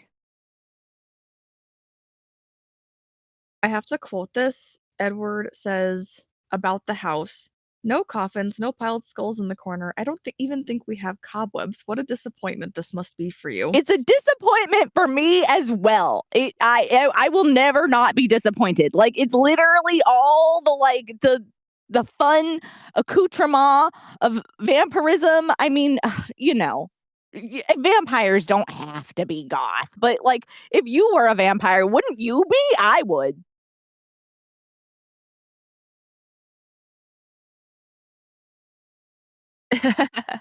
I thought that the outside structure of the house was at least a step up from the movie, which, if I remember correctly, was just a very hyper modern looking house. Yeah. Yeah, I agree. I like the choice of the house a lot more than I do in the movie. Than I do it even in the book, because I think, honestly, the movie might be a little more close to what they say in the book, because it does say in the book that it is a hyper modern style of house, which I just aesthetically don't find as interesting. So, Yeah, it's what's expected. yeah. Edward shows her around the house and points out everyone's rooms, and I really wish that we got to see the Oh, rooms. me too. We don't. We see the stairwell and a hallway, and that's it, and it's just Edward pointing, but I really wish that we had gotten to see. He points out specifically Rosalie and Emmett's room, Carlisle's room, and Alice's room. What about Jasper's room? He does not specifically mention that Hey, one. Jasper. Yeah, but why do Rosalie and Emmett share a room, but Alice and Jasper apparently don't? I didn't pick that up last night. Oh, you're right. That's interesting. That is interesting. Yeah, what's in there? We have to know. All of her clothes. Maybe that's it. Maybe. I love her. She's my favorite. Then Edward leads Bella to this sort of shrine-looking thing with little carved crosses and candles, and then there's one big cross in the back, and Bella asks if Carlisle collects antiques, and Edward explains that no, he carved it himself.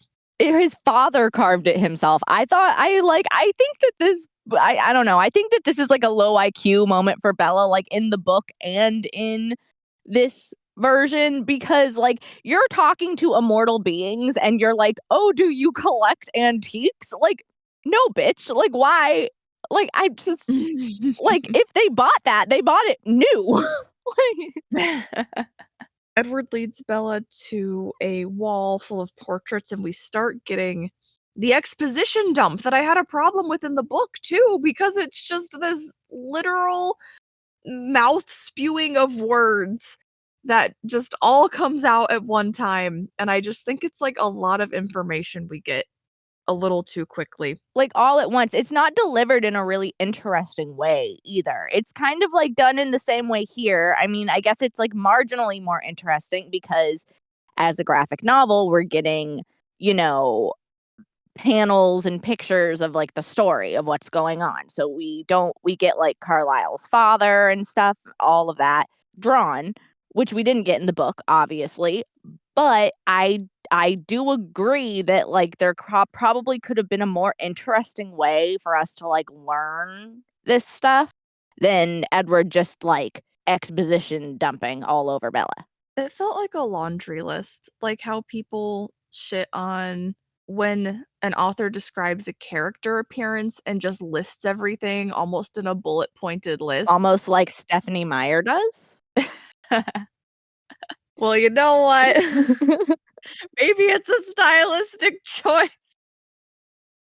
It's either a stylistic choice or just like that's the way she writes. And I don't have any comment on that because I am not a multi-millionaire author. I just feel like I could write it more interestingly, but I'm not a multi-millionaire author, so I can't talk. Same. I don't know anything, so don't listen to me. One thing I did like about the exposition in the comic specifically is that as we fade in to the memories and then fade back to the present, the comic is in color in the past, but only in shades of orange and yellow.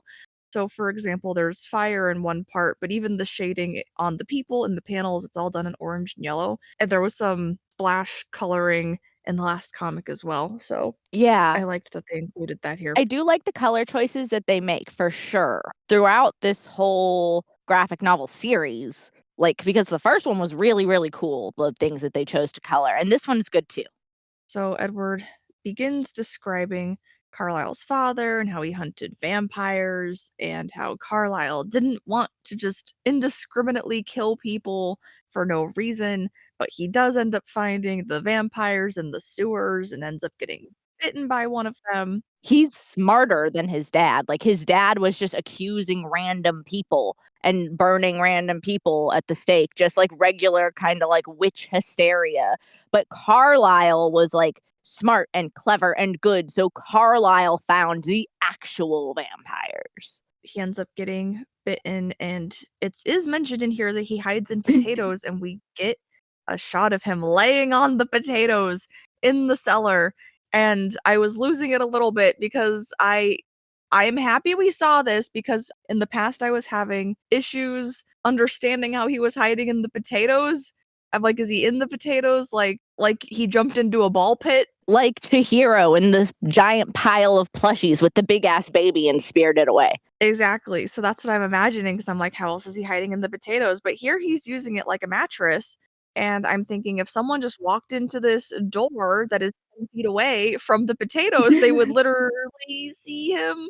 They would literally see him immediately. Is this an abandoned cellar? Do the potatoes even have anything to do with the cellar? Why are the potatoes there? Are they relevant? Why is he just laying on them? Like, I'm sure they can't be comfortable. Like, they're not even like smushy, rotten potatoes. It's just a pile of potatoes. Yeah, that's all we're seeing. I think he describes them as rotting potatoes, but I'm still having trouble understanding the significance of the potatoes. You're not seeing the rotting potatoes. You just see regular potatoes. I just see potatoes and I see them in a cellar, and there's other things in here. There's a barrel, tools. Is no one coming in here? Whose cellar is this? These are the questions. This is what I want to know personally, but I will digress. I will move on. Carlisle gets up from his potatoes, and we get a cool shot of him. So sorry. I'm so sorry. I cannot. The shot is really cool. It's him sparkling with the light coming in, and his eyes are colored in red, which is very cool. Hell yeah. Bring those cheekbones into our century, Carlisle. You can do it. And then Edward describes the different ways that Carlisle tried to kill himself so he wouldn't harm any other humans. And there's another very beautiful panel of Carlisle crawling out of the ocean with a cliff in the background. Carlisle then goes into the woods and sees some bucks and finally realizes that there's another way to live. And then he goes to France and the rest of Europe to learn about medicine. And he had so many years and years to become desensitized to blood once he started practicing medicine that now the blood does not affect him. Yeah, that's good.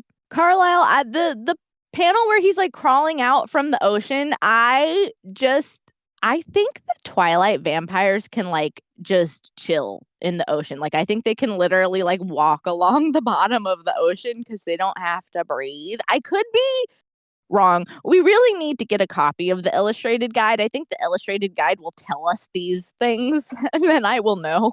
But I'm like fairly certain that like Carlisle was just probably just sitting on the bottom of the ocean, just like chilling. He's like, this is not going to work. I think that's what happened because Edward says very vaguely that it didn't work because his body is too strong and doesn't fully explain, but we do know that they don't need to really eat or breathe or anything, so it makes sense. Have you heard the somebody's fan theory that Carlisle, when he was doing this whole like crazy self-hatred thing, swimming back and forth to different places, which they do sometimes also, that the Titanic actually struck Carlisle in the Arctic Ocean, and that was why the Titanic sank, because it struck Carlisle?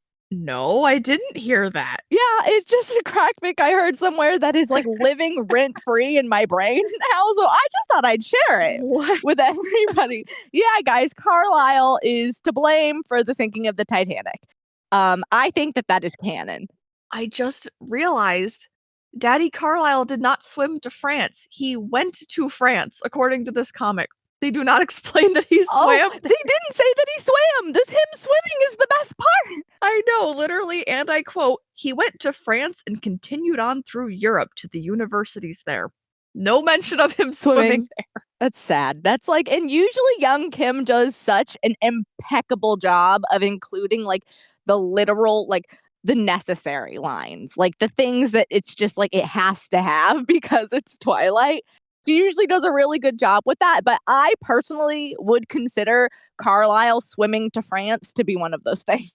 I just would have loved one panel of him swimming and Edward saying, and so he Swam swam to France. I would have died. Like that would have sent me. I also would have died. Carlisle was hanging out with the vampires in Italy. The Volturi, yes. This is like when we first kind of meet them, but we're going to meet them again more later in other books. So, yeah, all they're really explained here is that they're civilized and refined, and I quote, try to cure Carlisle's aversion to his natural food source.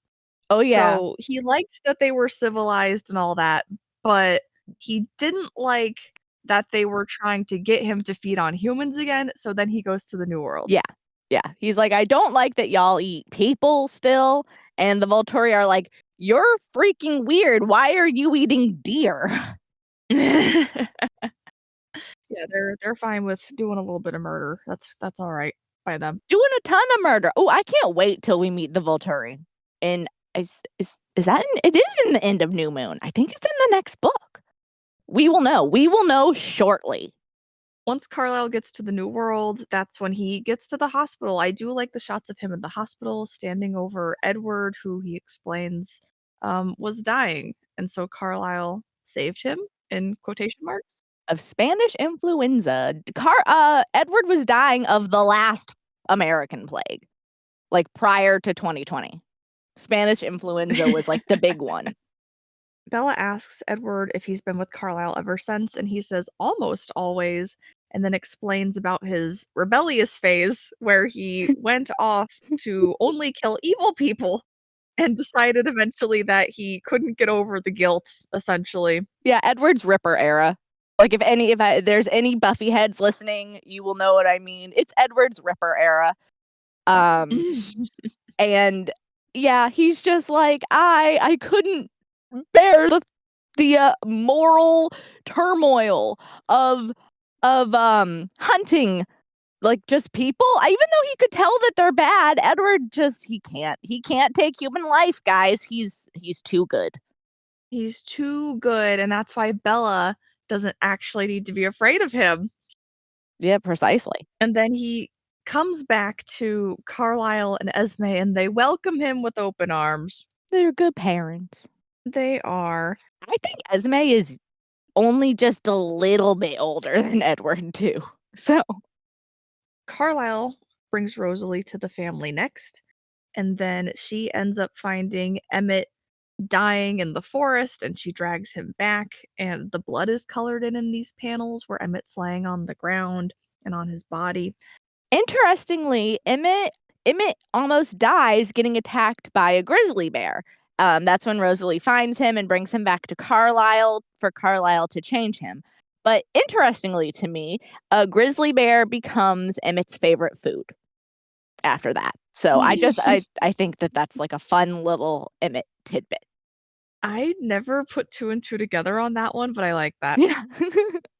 Edward goes on to explain that the younger they are when they stay somewhere, the longer they can stay. So that's why they started over in high school, and tells Bella they're probably going to have to go to Rosalie and Emmett's wedding in a couple years again. Again. I think they've done it a whole bunch of times. That'd be kind of fun if you were still in love to be like, let's have a wedding again. And if you had like more money than God, like the Cullens do, yeah, you could just literally like that would be fun. I agree. Like you could just You could do a throw. different theme every Oh time. my gosh, that would be really fun. I would do that. Because I'm so torn. Part of me wants like a super goth, like all black affair, and then part of me would be like Sanrio characters. So Oh my god, that'd be so funny. You should do like the ceremony one and then the reception the other. yeah, that would be really cute. I say that like I have any plans to get married, which I absolutely do not. But if I did, those would be my decoration choices. Well, if that ever happens, I will be there to provide some Sanrio stuffed animals for you. Thank you. Yes, you do have quite a collection. Edward explains how Alice found Jasper then, and Alice's gift about seeing the Oh. future, and how vampires take the gifts they had when they were humans and they're amplified when they become vampires. Or at least that's Carlisle's theory. And then Jasper, we really don't go into Jasper like at all. Jasper, the Confederate soldier. Like Jasper. I'm going to read you the one panel that describes Jasper's background. Jasper belonged to another family, a very different kind of family. He became depressed and he wanted to wander on his own. Alice found him.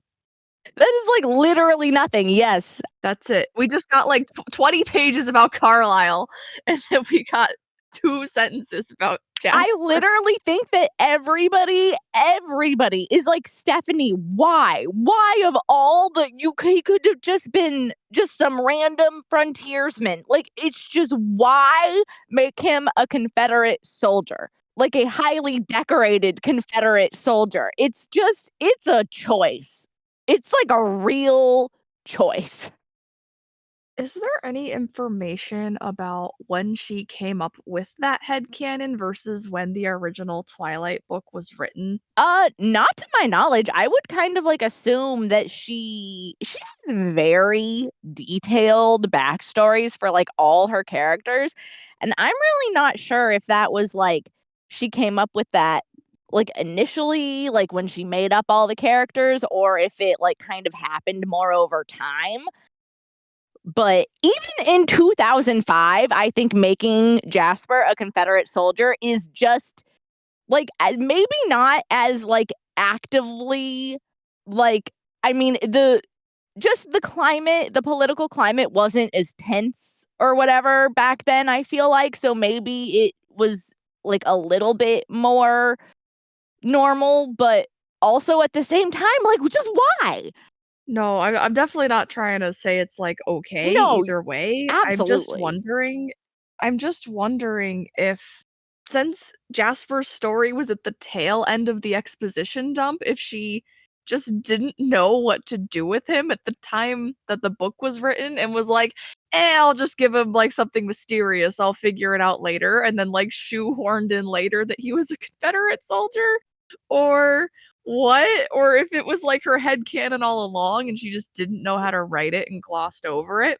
Yeah, I don't know. I think they do, like, mention just, like, so in passing in the Twilight book that Jasper was, like, a Confederate soldier, but it's literally, like, barely mentioned.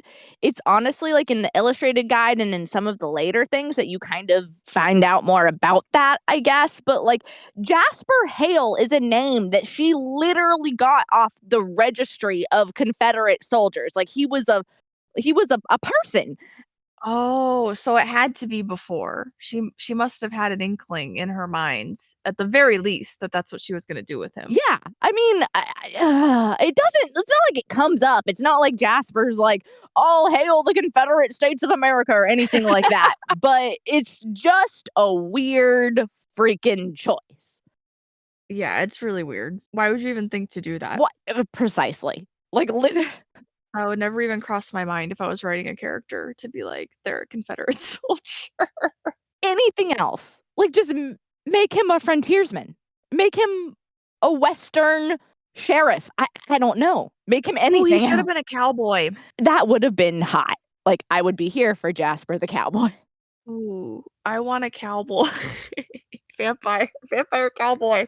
You know, I wonder how prevalent, like, vampires in the Western genre is. I'm not really a Western girly, so I literally have I no don't idea. read a lot of westerns. I just like the outfits, the cowboy outfits. Cowboys are hot. I do agree with you there. John Marston, guys. That's what I was thinking too. Okay, I will continue. We will move on from this insanity that Stephanie has thrust upon For us no against our will. for no reason. Okay. Edward goes on to explain that Alice also has a mysterious backstory. We get a panel of her just sitting in the darkness. They don't really know where she came from. She doesn't know where she came from. Oh, we get one more panel about Jasper and about how he's able to manipulate the emotions of those around him. Oh yeah, I thought like that's even a weirder power for a Confederate soldier to have. Like I don't know. It feels Jasper's character. I didn't think about it for like a long time. I think that like a lot of honestly, I guess I just never really I think like I said that it is mentioned in passing in the books, but like wasn't really gotten into. But I've been consuming lots of Twilight content online that discusses it pretty in depth and like all the like layers to the weird backstories for all the characters. And it's just such a freaking choice to make your vampire that has like obviously if they bring their gifts forward into their vampire life like as something that they were just kind of like good at as a human, that means that Jasper was really good at influencing others, like their emotions and stuff by just probably just like talking to them and stuff. So that's a weird power for a Confederate soldier to have. It just is. The whole thing is just so deranged that we just, as a collective, need to just accept that this is really strange and fucked up And move and on. not think about it too hard. Yeah, because there's just so much insanity with this particular plot point. Like Even more than is usual for Twilight. yeah, you could really drill down on that one quite far.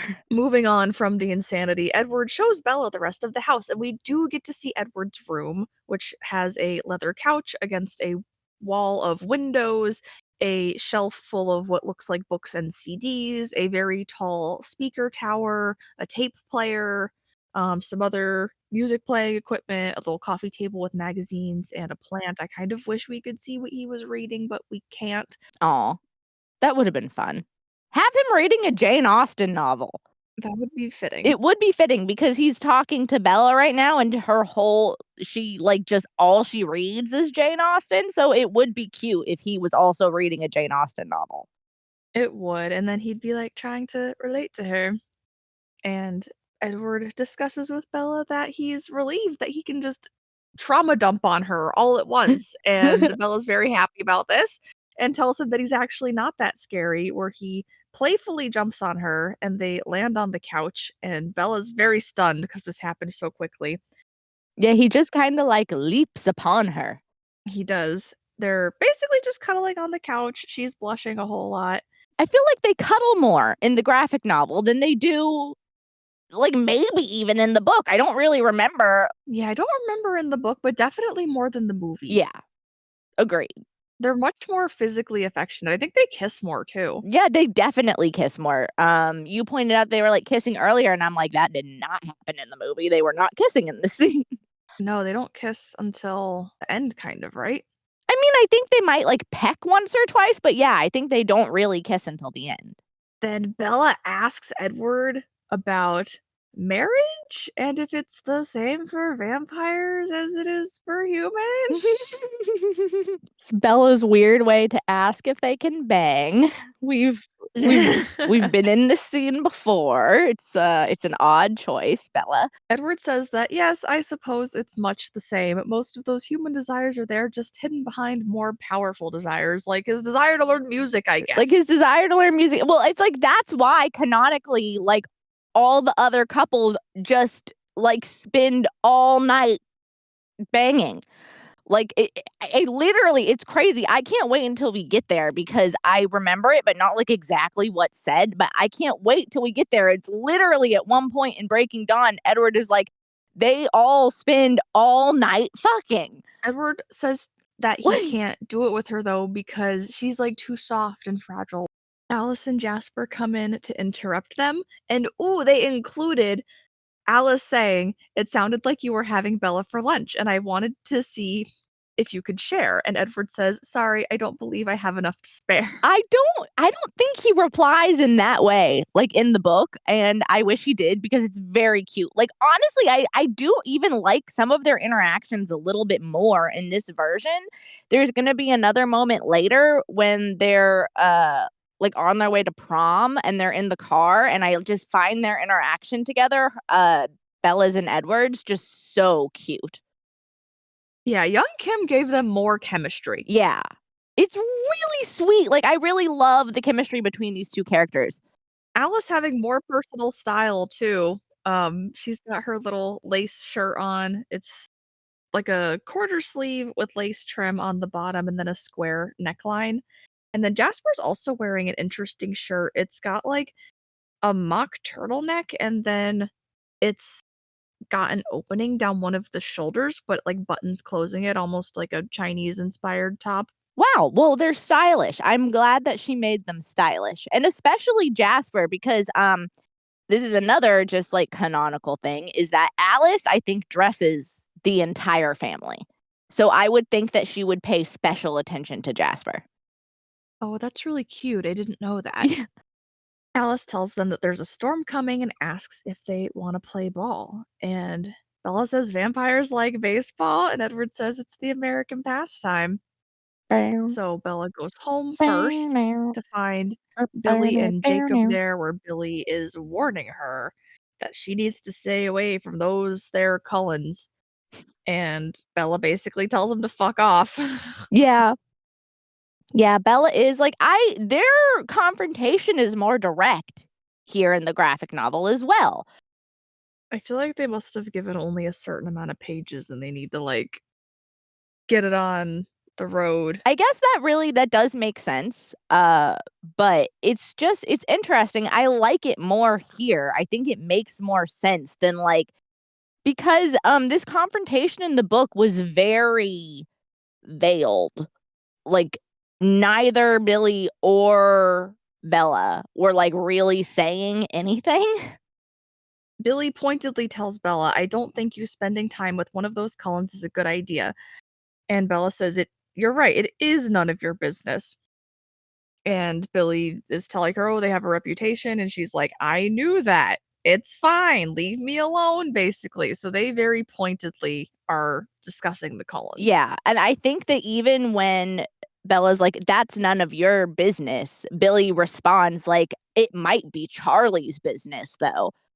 It's more pointed, I like it more, I think it makes more sense just honestly for the story. I wasn't a big fan of how, like, I don't know, I'm a more of a fan of direct communication just, like, in general, so, like, even in the book, I was like, "Nobody ever says anything in this book." Yeah, they had a very direct conversation here. They drop off the fish fry that Bella eats with her dad for dinner, where she explains that she's gonna go play baseball with the Cullens. And Charlie, at this point, finds out that she's dating one of the Cullens. And I kind of didn't realize that he didn't know yet until this panel where he looks very surprised. Yeah, and he thinks that she's dating Emmett, and he's like, "He's too old for you," like, really freaked out, and then she's just like, "No, it's, like, the younger one." I just think that's really funny because Emmett, I don't think is that much older than the rest of them, he's just, like, massive and has a lot of muscles.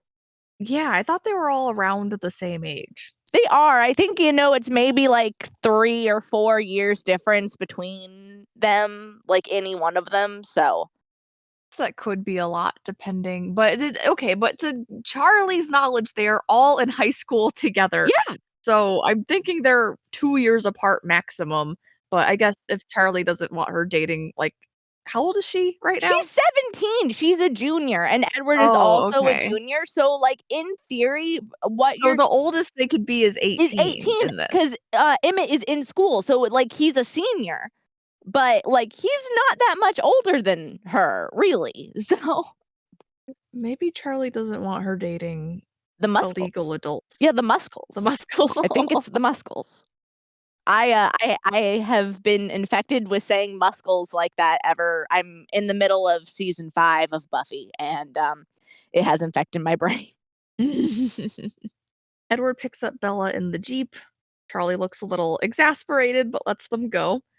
They kiss again here, not on the lips. They almost oh, they do! They do kiss on the lips here, and then Edward pushes her away and is like, "You will be the death of me." And I mean, that happens before I don't remember if that happens before they go to the meadow or before they go to the baseball game. I actually think it's before they go to the meadow, but, it's still I don't know, they are a lot more physically affectionate in the graphic novel, which is cute and I think appropriate for it being a graphic novel. Agree. Yeah, and Edward's kissing her neck and then kinda, like, gets close to her, and then they kiss and wrap their arms around each other. I just feel like we don't see them they just have more chemistry in this, I feel. Like, physical chemistry, which is super important. Then Bella gets upset because she thinks that Edward's mad because he pushed her away, and he's like, "I love you, it's not your fault. I just want to control my vampiric urges." I don't want to suck all your blood. And then that's the first time he said that he loves her, so Bella is all watery-eyed. They arrive to the baseball field, and they start going at it with the lightning and everything, and throwing the baseballs. This is where I should have been doing the little Muse song. It's just vampire baseball, supermassive black hole. Then in the middle of playing, Alice senses something, and they all tell right away and start crowding around her. And then Alice explains that they heard us playing and it changed their path. And then Laurent and James and Victoria emerge from the woods, and all of their eyes are colored in red, which is very cool. And then also Victoria's hair is colored red. Laurent, I will say all of them have light skin. None of their skin is colored in. It is black and white, so we can't tell exactly, but he definitely doesn't look like he does in the movie. He's got curly black hair. James has slicked back, like medium toned hair.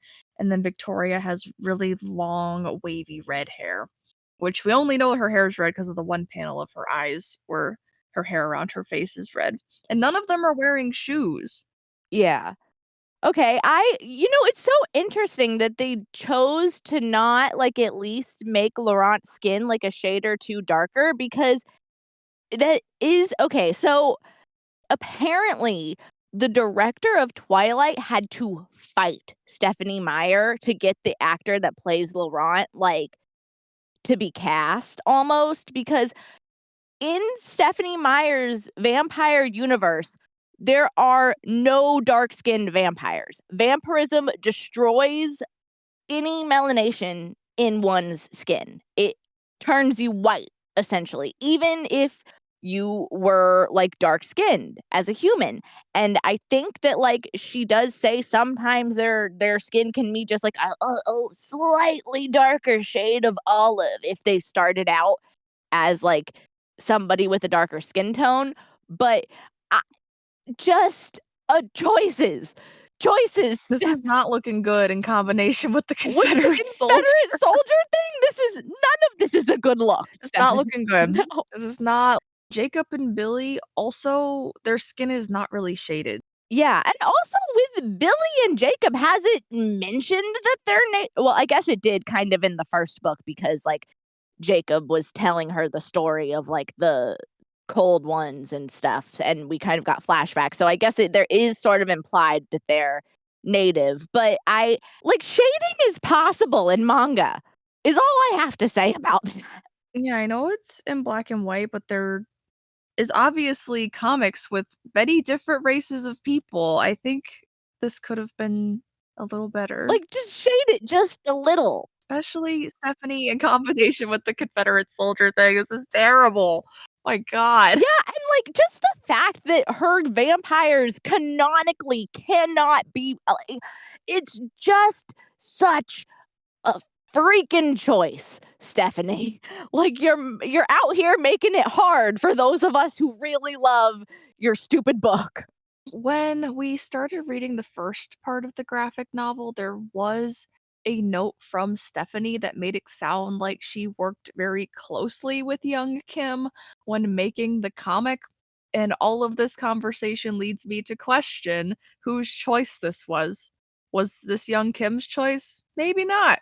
Maybe it wasn't her choice to do this. Literally possible because like I said, I have heard rumors and we do not know how true these rumors that we just hear on freaking TikTok are, obviously. But I did hear a rumor that the director of the Twilight movie had to like basically fight for Laurent to be like a person of color.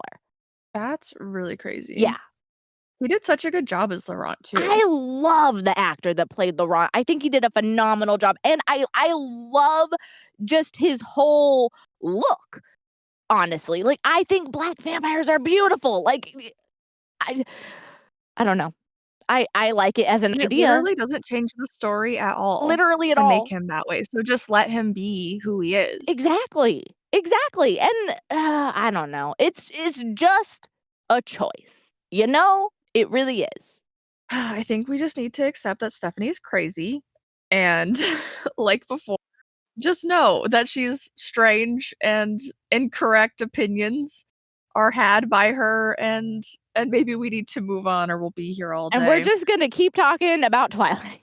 Alright, Laurent enters and starts talking to them and is telling Carlisle, "We heard a game, we wanna play baseball with you," and Carlisle's like, "Well, we were just cleaning up and leaving," and then they all kind of can tell that James noticed something. We don't really get any indication of this other than a single panel of James's jawline and some motion lines around his nose. Edward picks up on this immediately, and they all start crouching and getting in fighting stances towards each other. And their aunt is just like, "You brought a snack." I have to say, when we were reading this, probably 5 separate times I'm reading it, and Nicole would, like, quote the book, and it would be the very next line that I was about to read. Like, she knew every single time, and that was right now. I'm looking at the panel, and I was about to describe it, and she already did it. She knows what I'm gonna say before I even say it. It's just this story. I'm just so familiar with this story at this point. I can Twilight in my sleep, guys. It's a time for me. But, now we're here making this content, and so my very autistic focus is coming in handy. So It was good for exactly one thing. All right, Edward grabs Bella and gets in the car with Alice and Jasper, and they start panicking about what they're going to do with Bella and are like, where are we going to bring her? Because James is a tracker. And Bella's like, but what about Charlie? What are we going to do? And they come up with the whole convoluted plan about how, like, she's going to storm out of Charlie's house and break his heart. Oh, poor Charlie. I know. It's like every version of this is freaking sad. Edward brings her home and he's like, 15 minutes. You have 15 minutes. And I will reiterate, Bella owns like 3 shirts. It's not going to take her 15 minutes. You don't need to be so worried. So she goes inside. She's gotta pack the cactus, though.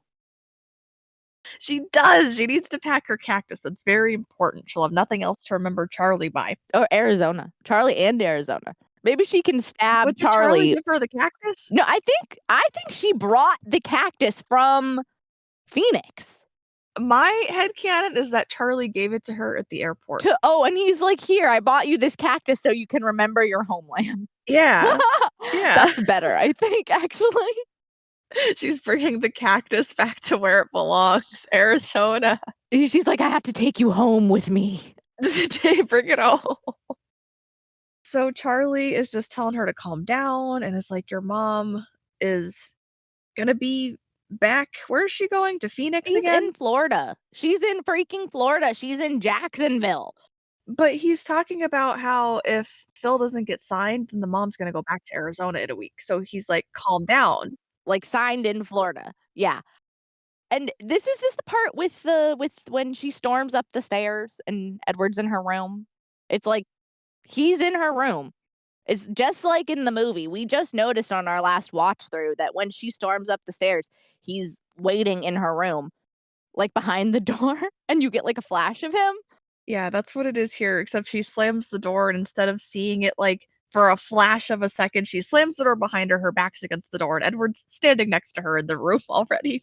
And they throw stuff in her suitcase. Edward goes back to the Jeep and she goes downstairs and she tells Charlie, I don't want to be trapped in this stupid, boring town like mom. Just let me go, Charlie. And we get 2 panels side by side of Bella storming out the door and then her mom storming out the same door while holding Bella as a baby. And then Charlie's just there in silence. It was sad.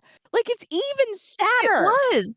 I think it's even sadder because you see Renee leaving him. Like, obviously, like in all other mediums, we can't see these things the way you can in a graphic novel, and I think that's one of the best parts about this because you literally like see side by side, like Bella leaving and Renee leaving with Bella, like 14 years before, however freaking long. I don't know, but it's really just devastating. Poor Charlie.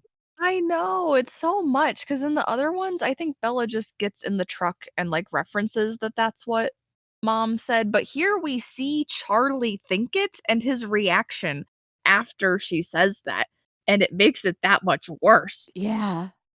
Oh, poor Charlie. Justice for Charlie. Justice for Charlie. Bella gets in the Jeep and confides in Edward that that was what mom said to him, and I think she coulda just left. She didn't need to do all that. She's being so She's dramatic. being extra because she doesn't want him to chase her, but like also like, ouch. Ouch. But they're going to Arizona. He doesn't know where she's going. That's true. She coulda snuck out of the house. I still Edward snuck stand in and out of the house. I still stand by that she could have just snuck out of the house and left and called him the next day. Yeah, I agree. Yeah, because Edward coulda just picked her up and brought her in and out of the room when he went, and Charlie wouldn't have even known she was gone for, like, a few hours at least. Yeah, and, like, I think that she says it's so Charlie doesn't, like, call the police on the Cullens, but I think that, like, because Edward is gonna stay in town based on this plan, Edward is gonna stay in town. So, like, they have plausible deniability. Bella could have just fucking ran and then, like, called him the next day and been like, "I ran away," and stuff, but she obviously didn't go with Edward because he's still there. That's true. Yeah, I think this just was not the best plan. I think it just was the most dramatic. It So is that is why it was It's included. the most dramatic. There's something else where that happens again later, where it's just like, I mean, I have issues with this in every version of the plot, but like in the graphic novel specifically, it kind of like is a big kind of a plot hole that is just like, this is the most dramatic way to do this. Bella's freaking out in the car too. She's like, "Why did James decide to kill me?" And Edward just tells her that her scent is appallingly luscious and that once he gets his eyes on his prey, like nothing is gonna stop him. I want someone to call me appallingly luscious. You deserve that. I do, don't I? Thank you. I think that I am.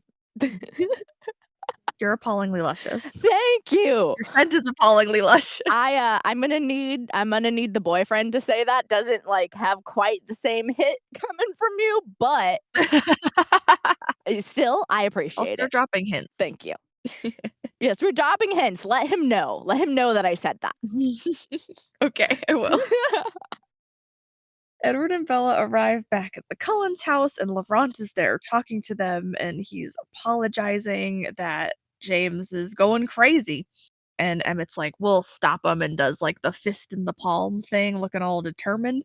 And Laurent also says here that James is the leader, and then Bella puts two and two together that Laurent coming out and leading the group is just a facade. Mhm. And Laurent ends up leaving, and then they exchange cell phones and clothes, and they ask Rosalie to help, and she starts screaming about, like, "Why should I? She's just a menace." I mean, you're not wrong, Rose. They do end up convincing her to help, though. She's just not super happy about it. No, I mean, yeah, it's fair though, I feel. I understand Rosalie's point of view because Bella is a stranger to her, essentially. Like, I know they know each other, but she doesn't give a shit about her. Yeah, exactly, and she's, like, actively jealous of her for her functioning lady bits, so Oh my god, that's I okay, so I haven't read all the way through Twilight. How does Bella have the baby? like, in Breaking Dawn? Physically. Yeah, like, physically, how does it happen? It's a lot, cause like, she's a half vampire baby, right? Okay, so, like, I don't wanna, like, we're gonna get here eventually, but it's so far in the future, and most people, I think, will be familiar enough. So, the baby's obviously half vampire, so the whole thing is that it grows really fast, so I'm pretty sure she had, like, a shorter labor and everything, and also the baby, like, killing her from the inside almost, and so she like, when she's Is it in the womb? yeah, So how come Rosalie can't have a baby in the womb? because her whole body is dead. Okay. Bella is like a person with a functioning womb and, like, blood and shit and all that stuff, so she can have the half vampire baby. Only human women Oh, can I see. have, like, these half vampire children, which we do find out that little Rikki Tikki Tabby receptacle isn't the only one. But, only human women can bear the half vampire children because vampire Okay. women just are like, their bodies don't do that. Interesting. So Rosalie is just like, "Bitch, I want a baby." We don't really know that yet. We will find out kind of like Rosalie's kind of like sad story and why she wants a baby so bad, but like that is the core reason why Rose hates Bella. So there's no full vampire babies. They're only made when someone is bitten by a vampire. Yes. Okay. And then there's, like, I understand. the half vampire abominations such as Renesmee/Retina. I like retina. Retina's a good one, yeah.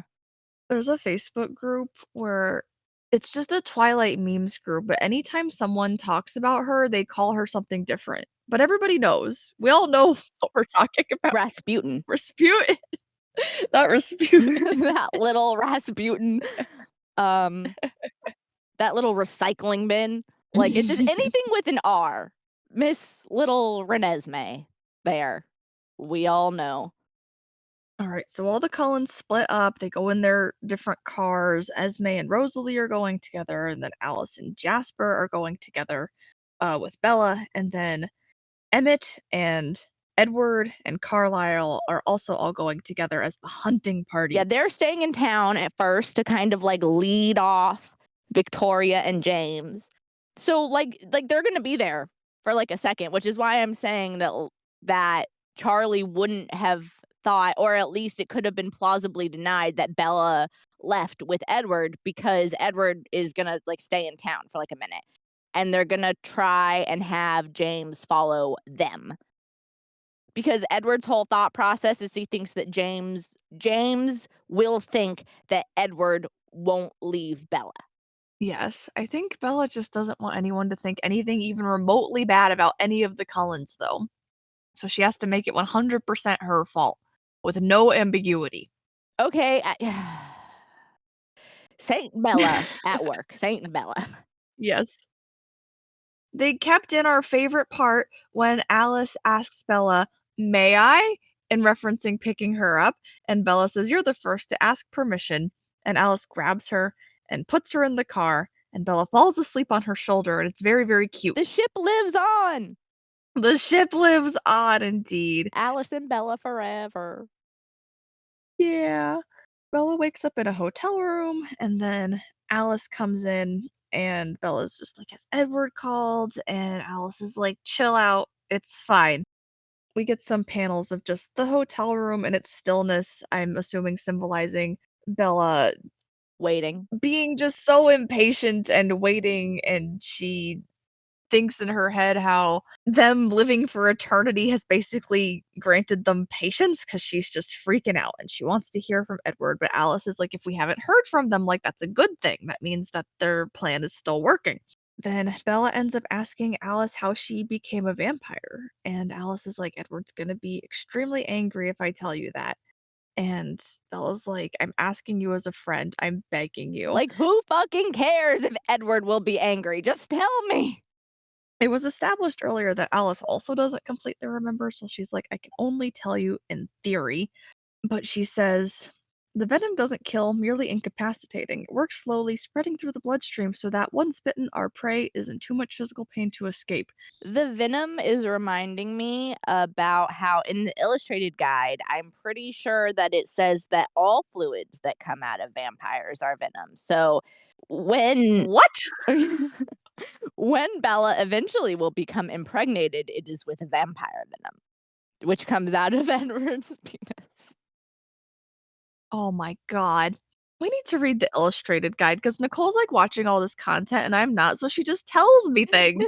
And I'm like, what is happening? I know. What is life? Queen Sarah Elizabeth talks on Instagram. I don't know if she will ever hear me say that, like, I bow to you, my queen, because her content is so good. She's giving me so many little tidbits that we will eventually get to when we read the illustrated guide, but we haven't gotten there yet. So I'm just sitting at her school, just taking notes, learning all of the interesting things that I can. Yeah, all these weird things from the illustrated guide, I think it's through the lens of Sarah Elizabeth. Yes. Yeah, it is. It's definitely like I'm getting it all from her, but I think that she's not lying. I'd be surprised. We'll have to read it Oh, ourselves. no, no, no. I don't think so. I need the full context insanity that will be the illustrated guide. Do you wanna order one, like, soon? You can get it on, Playbooks. We should. You don't even have to get a physical one. Oh, We could get that today. okay. As soon as we're done recording, I can buy it if you want me All to. right, well, make a note. We'll loop back around in a few minutes, but let's finish this episode. Or loop back around.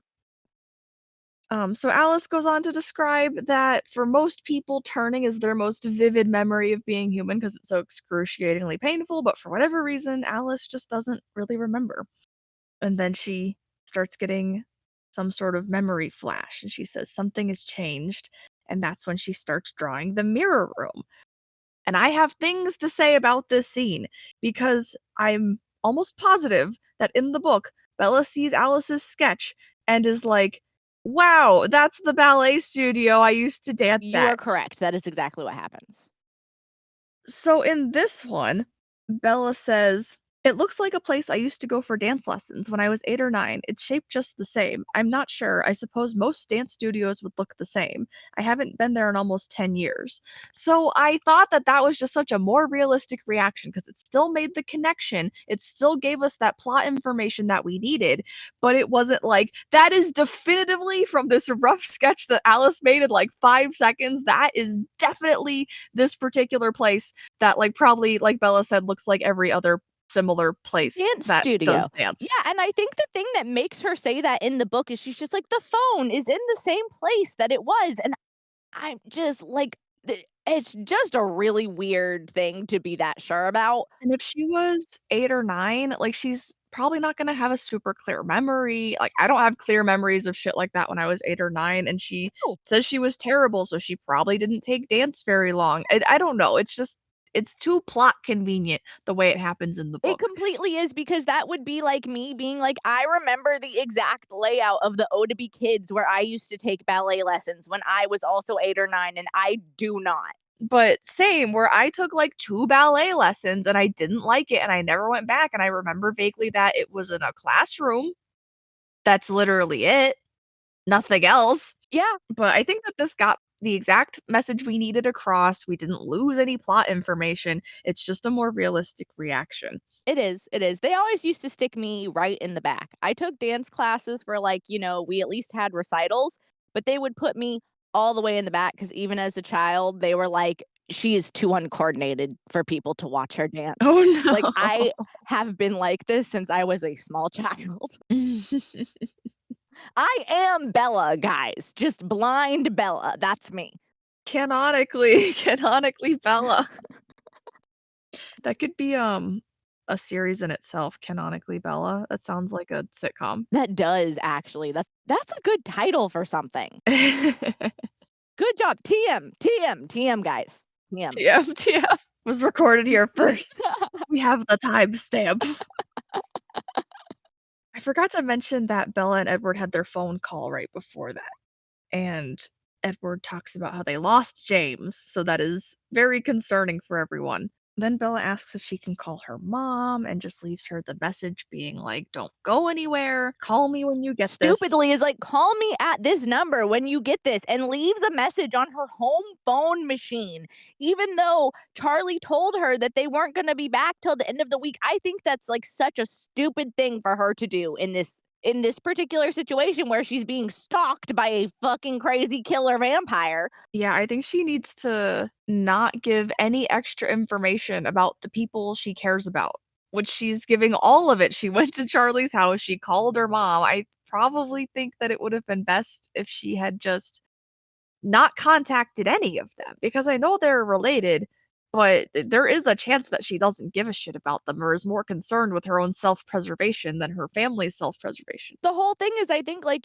she's worried about Renee because she could come back at any moment, but Charlie told her that Renee wasn't gonna be back until the end of the week, and I don't think it's the end of the week yet, and Renee is in Jacksonville, Florida, which is honestly probably one of the safest places to be from a vampire. One of them, maybe not, like, the safest place, but, like, it's pretty It's in the funny. Sunshine State. Yeah, we are the Sunshine State, guys. I don't think there's a ton of Twilight vampires just, like, running around Florida. I haven't seen any. Me neither. As anything's possible, I might walk outside one day because that's what Bella did. She just ran into a vampire one day. But that was in the, Olympic Peninsula, where it's, like, Yes, dark most of the time. Even Edward earlier in the book was like, "Why do you think we live in the Olympic Peninsula?" that's true. That is a very good point. I don't think the vampires are choosing Florida. No. No, probably not. The literal the this is not a detail that is mentioned in, the graphic novel at all, but when Phil, Renee's husband, does get signed to a baseball team, it is literally the Jacksonville Suns. Yup. So just, just funny. Bella turns to see another sketch of her mother's house after they have their phone call, and she's freaking out or not after they have their phone call, after Bella calls her mom, she puts down the phone and sees a sketch of her mom's house and starts freaking out because she thinks that James is going after her Is it mom. the outside of her mom's house or the inside? It's the inside. It looks like a living room. There's a couch off to the left, a window in the back, some blinds. And like a TV with a cabinet? There's no TV. There's something that probably is some sort of cabinet or shelf, and then there's a small table in the middle of the room. It's just interesting because we know that James was in her mom's house to, like, get the tape that he uses to lure Bella to him, and also that is how he got Alice's number because Bella literally called and left Alice's number on the answering machine in the house where James is, and Alice can see that he's, like, at least is been or is going to be inside Bella's house or Renee's house. So Bella starts freaking out, and Alice looks at Jasper and wordlessly is asking him to calm Bella down. And Bella pushes him off and is like, I don't want to go back to sleep. And then the phone rings, and it's James doing his evil shit, being like, can you trick your friends? Can you get away from them? This is the part where I was like, this is another like big kind of like a plot hole. I think I have talked about this before in previous incarnations, but it was even a little better done in previous incarnations because it's literally just that Alice walks into the room basically and hands Bella the phone. How the heck did James use that recording to get Alice to hand Bella the phone unless it's just her going, Bella, Bella, but like, why would that just Alice is too smart to fall for that. And then also, as soon as Bella gets on the phone, James starts talking while Alice is still in the room. I guarantee you that Alice can hear him. Like, could This is hear the him. biggest plot hole of the whole book, It I think. is. It's a huge plot hole actually because it's made very clear that like they would be able to hear that. Like it's not like even like a person you can hear when you're like standing next to somebody who's on the phone, you can hear what the person on the phone is saying. And we're humans. We are humans. That's so true. I didn't think about that. And I try really hard to suspend my disbelief for books because I just want to be in the story and not think about it too hard. I'm like, if you can explain this away in like 2 sentences, I'm good. Like, I'll suspend my disbelief for the story. But this is just so far out there. I've tried to gaslight myself into thinking this makes sense, and it just doesn't. Yeah. No, I completely agree with you. I'm not as good at I mean, that's the whole thing. When in theater class, they teach you it's like one of the first things you learn about is this the suspension of disbelief and how that's an important part to partaking in any kind of storytelling.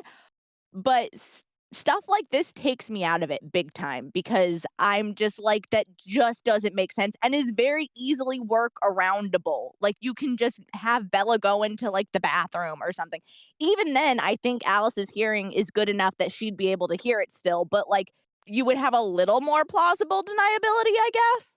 Yeah, I think they just need to rework the whole scene. I don't think him calling her and doing all this is the way. I think maybe Bella needed her own cell phone and she needed to go to the bathroom and he needed to call her right then. While she's away from everybody. Yeah, that would have been better, Yeah, like, than this because maybe that would have been too coincidental though. but yeah, because it's just like, how did he use that recording to get Alice to hand the phone to Bella? Like, how? It just like, it doesn't make any sense. Like, unless it's just her going, "Bella, Bella," and that, like, makes it but that Alice is too smart, wouldn't fall for that. I just don't believe it. No, like did Alice even say anything? Anyways, we're thinking way more hard about this than even Stephanie ever did, I think. But will stand by that, like, this is one of the parts that makes me the most mad because it just literally doesn't make sense. Yeah, this is another time when we just need to woosah and move on because it doesn't make sense. We're accepting What it is and we're moving. what is Woo-saw? I'm unfamiliar. Woosah woosah is like you just gotta like like woosah, Okay. and then you're calm. Okay, all right. Okay, I get it. Yes, I'm going to try and bring that into my being right now. Yeah, I just gotta calm down and not think about it too hard. The first time I read it, I didn't think about it hard. I was just like, "Yep, that's what happened." And the more I read it, the less it makes And the sense. more you So I'm think going about to it, you're stop just thinking about like, it. "No." All right, so she gets off the phone, gives a letter to Alice, and is like, "Give this to my mom." And it turns out it's a letter to Edward. And then there's tears next to the letter, and it's very dramatic. And then they go to the airport, and they're barely at the airport. And she goes to the bathroom, and Jasper stands outside waiting for her. And we get a bird's eye view diagram of the bathroom. And if you listened to our book podcast, you heard me have a breakdown about the bathroom. But we see that the bathroom has a second exit. Okay. I just woo-saw. Woo-sawed you. That's all we could Musa. do. Yeah, because it just doesn't make sense that both of them would just believe her and not pick up that she's like doing something fucky. Again, moving on. Moving on. Ella makes it to the ballet studio where she sees the TV and the camcorder on top, and James standing there very coolly with his hand in his pocket, and he starts talking shit to her. Playing the video. It's playing the video that he used to get her there. James does say here, "Isn't it better that your mother didn't really have to get involved in all this?" I feel like I don't remember what he says, but Bella before wasn't scared, and James was irritated about that, and Bella was like, "I'm just glad my mom wasn't really in danger," and that wasn't in here. He just starts talking about, "Oh, is your boyfriend gonna avenge you?" And Bella was like, "Well, I asked him not to, so hopefully not." Of course he won't, because Edward is, like, so reasonable. He's, like, such a reasonable person that, like, he definitely like, I asked him not to, so he won't. It says here that James heard the message when he got to her mom's house. So Bella didn't even call her cell phone. She called the house. Yeah, that's what I was saying. That's how he got the number and also the tape Yeah. that he used. But he got because she left that message on that answering machine being like, "Call me at this number," and gave her Alice's cell phone number. It could have been the caller ID. She just shouldn't have called at all. No. None of this would have happened if she didn't call her mom. Well, this is in 2005, let's remember. Like, so I literally think that the Did they only not have caller I ID? don't think that they had, like, call logs, like, on home phones. I think they did, but you had to like pay extra for it to the phone company. We never had that. So, like, like, caller ID, yes, you could see what number was calling when they called, but you would have to, like, leave the number on a voicemail because at least my phones back then never had call logs. You might be right that you could pay for that, but my family never did that. Might also depend on the phone that you had.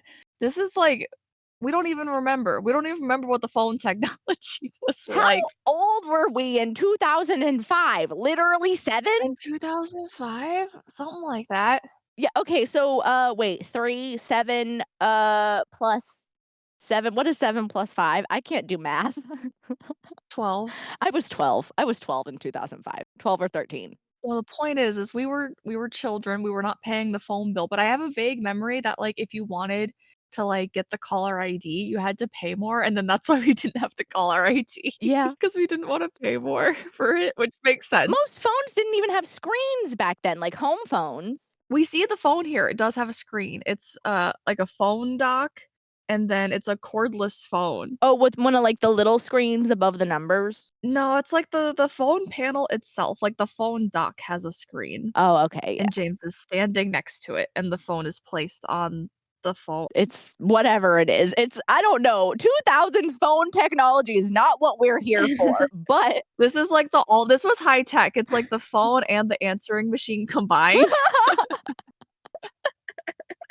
oh my god. Oh my god, okay, enough derailing about the phone. Yeah. He's obviously listening to the messages.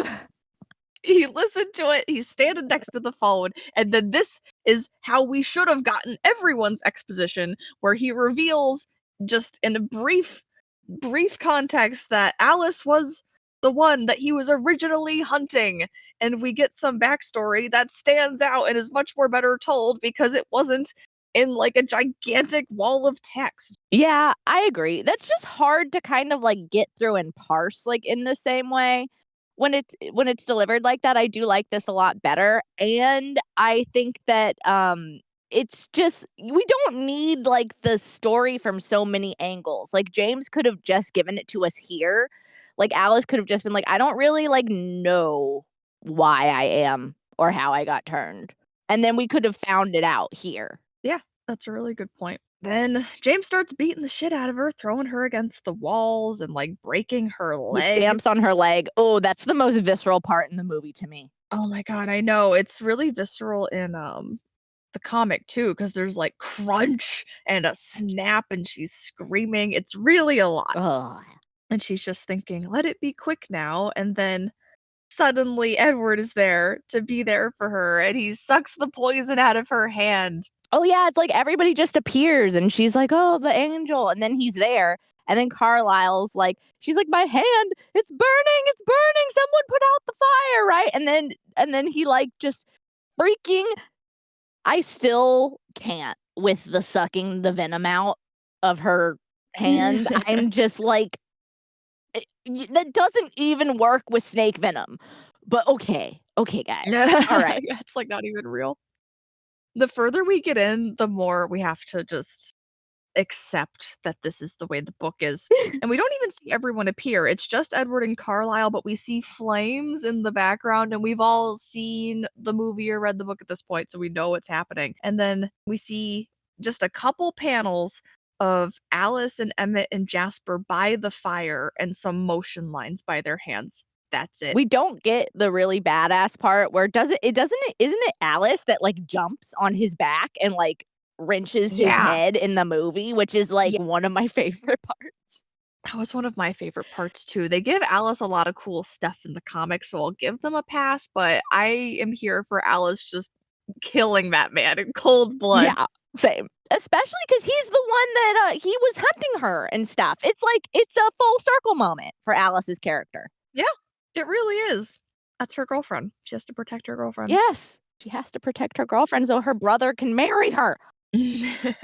Bella wakes up in the hospital and Edward's there holding her hand. And Bella immediately starts apologizing. Of course. And Edward's like, chill, it's fine. And then tells her that her mom's in the hospital. And Bella's like, well, what did you tell her? And Edward's like, you fell down 2 flights of stairs and through a window. You have to admit it could happen. I feel like they added it could happen. I feel like that's usually what I say when that line comes up. Yeah, I've heard it, but not canonically in the book, and I was happy they added it. Yeah, same. Bella's leg is broken, she's got cracked ribs, she's bruised, and Bella's like, well, the window's not gonna be cracked or broken. And we actually get the panel of Alice jumping through the window when Edward's explaining that she like fell down the stairs and everything, and that made me very happy. And didn't you say that Alice has like a huge grin on her face? Like, Yeah, she's like smirking. yeah. She's very pleased with herself in this one panel. And I'm just happy that we got that in some medium because every time I'm like, I want to see the joy on Alice's face as she just destroys a hotel. Yeah. It sounds really perfect. Yeah, Edward explains that Bella fell down the stairs and that he was coming to Phoenix to talk some sense into her. So his image is preserved just the way Bella planned all along. Then her mom runs in. And Edward pretends to go to sleep. He's like, I'm sleepy boy now. How does Renee look? Oh, Renee looks like a standard middle-aged woman with light short hair. There's nothing too distinctive about her. She's wearing a small bracelet on each hand, and she's wearing a quarter-sleeve shirt and a necklace. Wait, she's wearing the necklace sometimes. And some I think it was maybe forgotten in a couple panels. okay. That is a little strange, but all right. Yeah, there's nothing too distinctive about her, is the main point. And Bella asks where Phil is, and then her mom starts talking about how Phil got signed and how Bella's gonna move back to Jacksonville, which I just thought was a little strange. Like, I know Bella did ask where he was, but Bella's mom kind of just comes in and is like, "Oh, good, you're awake. I'm gonna start talking about myself now." That's literally Renee's prerogative. That is her whole thing. Like, we don't really get it's not as explained definitely in the graphic novel as it is in the book how Bella like raises her mom basically and Bella has to be the grown up and like Renee is super irresponsible and like all this stuff and like Bella's been taking care of her this whole time. Like you don't really get as much of like self-sacrificing Bella in the graphic novel. It's more about like Bella and Edward and like them and their relationship than it is more about like the other stuff from Bella's life. So you don't really have the same, honestly, quite negative impression of Renee that you do like in the book. And I mean, Bella never, of course, has a negative impression of Renee, but it's just like as a reader, you're just like, so Bella raises her mom? This scene alone left a bad taste in my mouth, though, because once she says Phil got signed, she's like, "Oh, you're gonna love Jacksonville," and then Bella immediately has to start defending that she has to not has to, but that she wants to stay in Forks, and she's like, "I have friends and a boyfriend and all these and Charlie needs me." And I'm like, "You woke up like a minute ago. You just woke up and your mom just stormed into the room and made all these decisions for you and didn't even ask you about it and didn't even really talk about what happened." Like, I know that she kinda knows what allegedly knows what happened already because of Edward, but if that was my kid and I hadn't seen them awake, I wouldn't just start going on about like, "Oh, by the way, you're moving across the state. Again, let me talk about my boyfriend." I'd be like, "Holy shit, are you okay?" Yeah, like, how are you? Tell me about, like, what happened. Because you're exactly right. Renee has not seen her awake in honestly, in ages since Bella moved. Yeah. Yeah, exactly. And I know that she probably has heard the story secondhand, but doesn't she want a firsthand account from her daughter of why she stormed off to Phoenix? Yeah, my mom would. My mom would be on me like honey on a bear with that one. Oh yeah. Oh yeah. My mom would be like, "Bitch, what the fuck is wrong with you? What is happening?" Yeah. Renee's just a little exasperated that she wants to stay in Forks for a boy, and then she's like, "Oh, my boyfriend's supposed to call. I need to leave." And then she leaves. I hate Renee. I think seeing this in graphic novel form, I knew she sucked, but this really made me like, "Wow, Renee she sucks." Renee does suck. Renee's like an awful, like, role model, caretaker, mother, just the whole thing. She doesn't really seem to, like, think that much about Bella literally at all ever. So, and I mean, that's true in this and in the book and it's always true about Renee. So it's really kind of ridiculous that Bella fucking names her child partly after her. Like, give your child a real name, Bella. Your mom sucks. Her mom in the graphic novel does not even ask her if she is okay. Yeah, not even once. And she's just like, the whole thing. And I would assume, just personally, I would assume that like Charlie, as much as like that was a really hard interaction when Bella left, I would assume that Charlie like immediately called Renee to tell her what happened because that's like the child that Yeah. they share.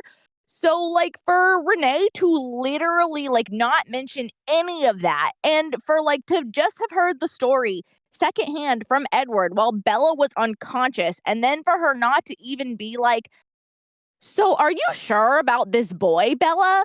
is beyond the freaking pale. Like Renee just in this just doesn't care, it seems like at all.